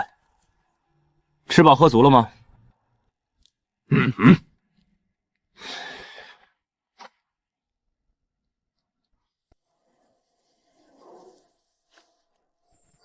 准备继续前进吧。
这不是魔猿族的小王子吗？怎么有空来我们这里了？是来叙旧的吗？诸位，此行我来是有要事向万谋血王汇报的，还请通报一下。好吧，我这就去通报。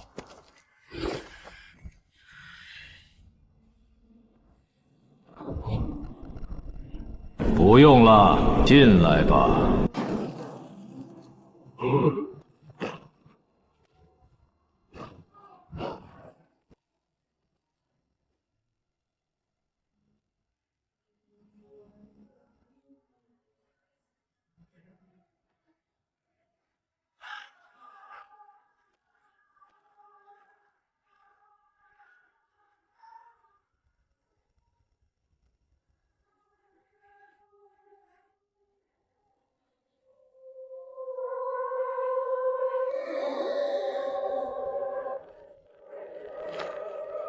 魔元公子，有什么事情这么着急？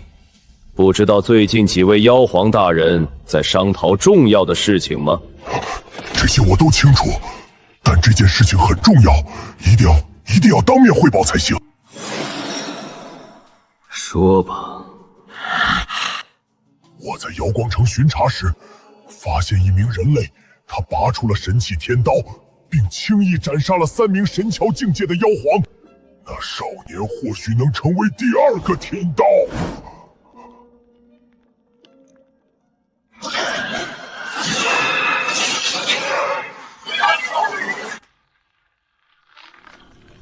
你是说，天刀的刀被人拔出来了？是的，大人，我亲眼所见，那人轻而易举就将刀拔了出来。不可能，那柄刀怎么可能被轻易拔出？不仅如此，拔刀的还是一个20岁左右的人族少年，并且修为境界不过才6。什么？6合境界？这绝对不可能！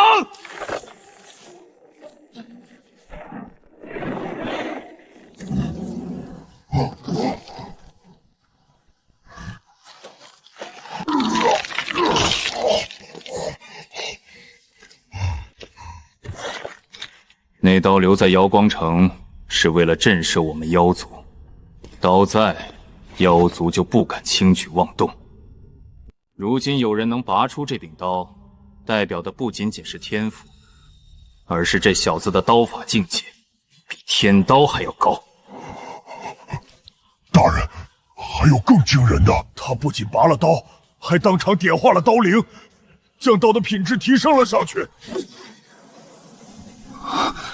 点化刀灵，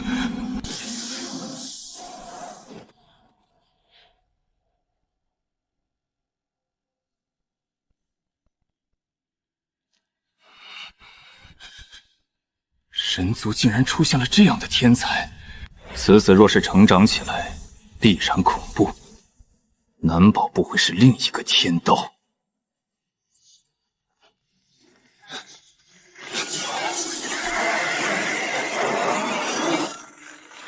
这个人族少年现在何处？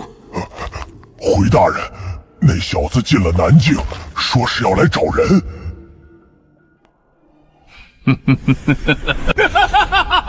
进了南疆，进了南疆，当真是天助我也！在南疆，我们要杀一个人族少年，简直不要太轻松。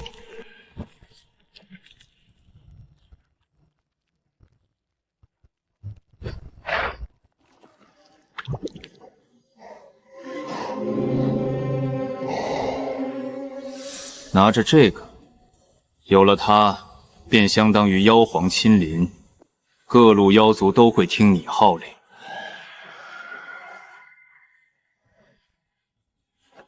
这妖皇旗的分量，你应该清楚。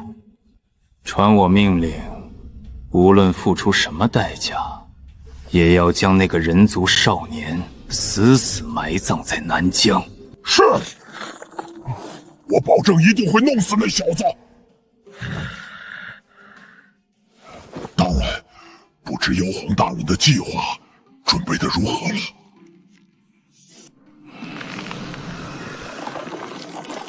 为了这个计划，我们妖族蛰伏了整整100年。如今时机成熟，就算天刀突破到了天庭境界，也必死无疑。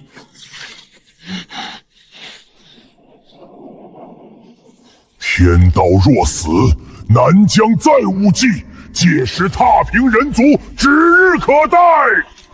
有妖皇在，万无一失。眼下去把那个人族少年碾碎。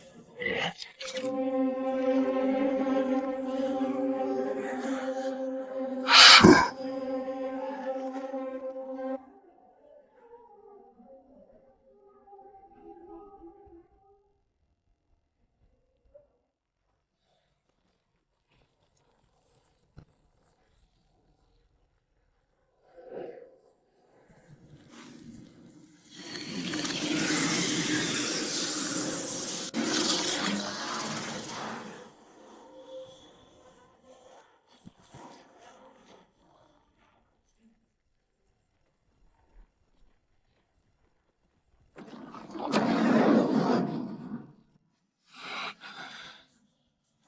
这一次靠你了。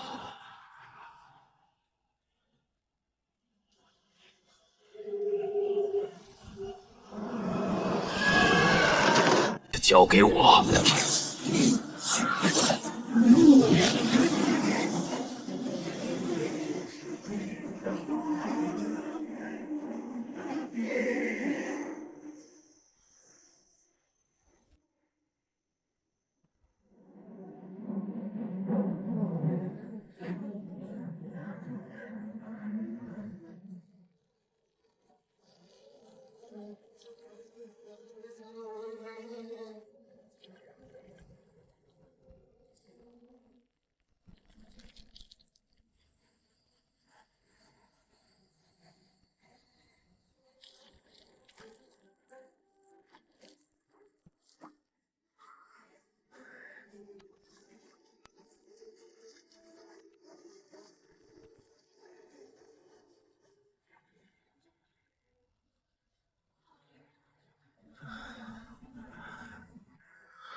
生死境中期妖王炖的汤，错过了可没下毒。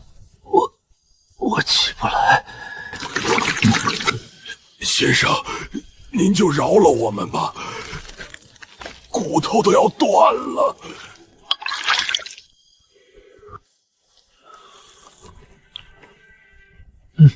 不错，肉质鲜美，灵气充沛。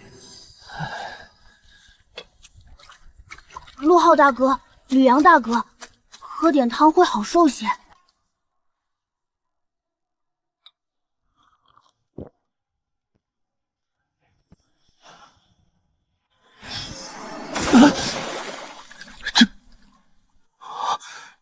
这也太神奇了！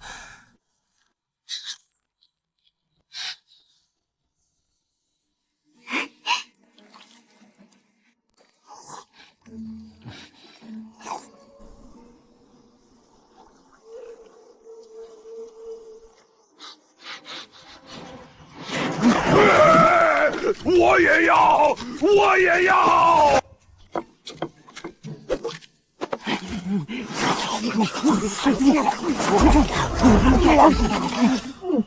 再来一碗。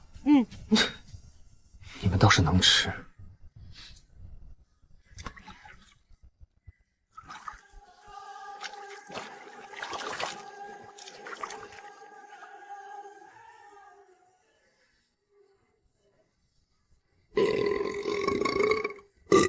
太舒服了，刚才还累得要死，现在感觉浑身都是力量。不愧是生死境大妖的血肉，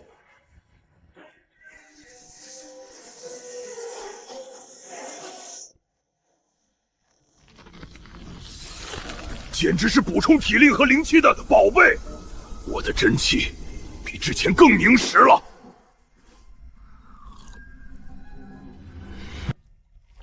怎么样？这几日被追杀，有什么收获？收获太大了！进入中部以来，满地都是生死境中期的妖王，生死之间，潜力全被逼出来了。是啊，刚才那头鳄鱼妖王，要不是先生点出他腹部白鳞是死血，我们早成粪便了。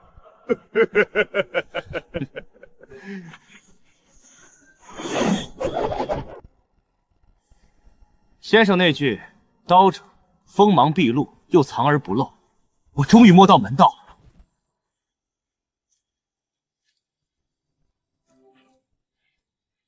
这是自然，要是这么魏兆都没提升，你们现在就滚回人族。绝不辜负先生。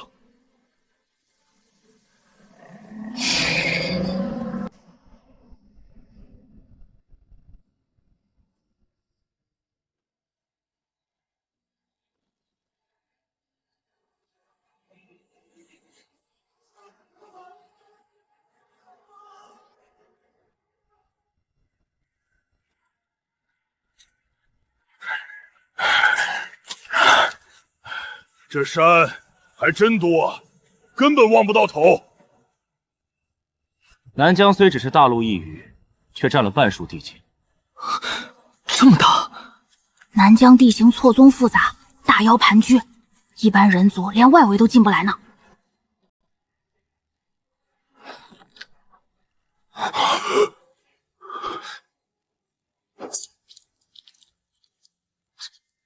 怎么了，先生？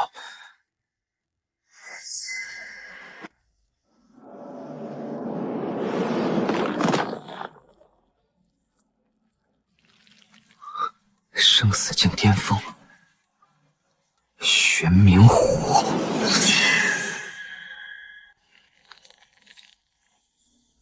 绕道。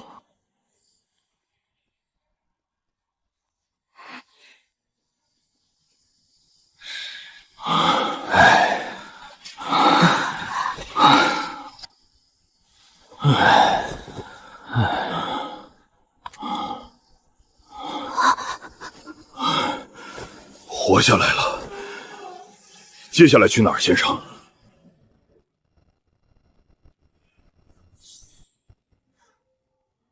那边有头生死境中期的赤脚魔牛，正好拿来给你们练手。天黑前解决它。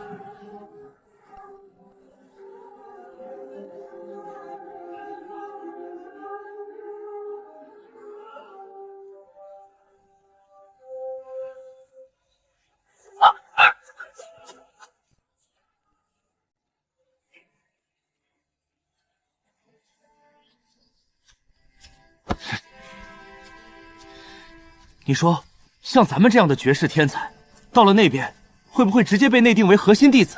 咱们现在的实力，放外面算什么水平？一流家族精英？你敢信？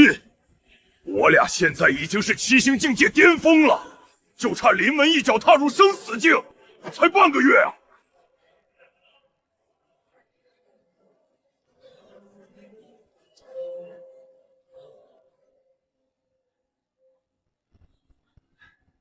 要不是先生，咱们猴年马月才能摸到这个门槛。先生的教导之恩，此生难报。不过，要是先生平时能温和一点，少骂我们两句，就更好了。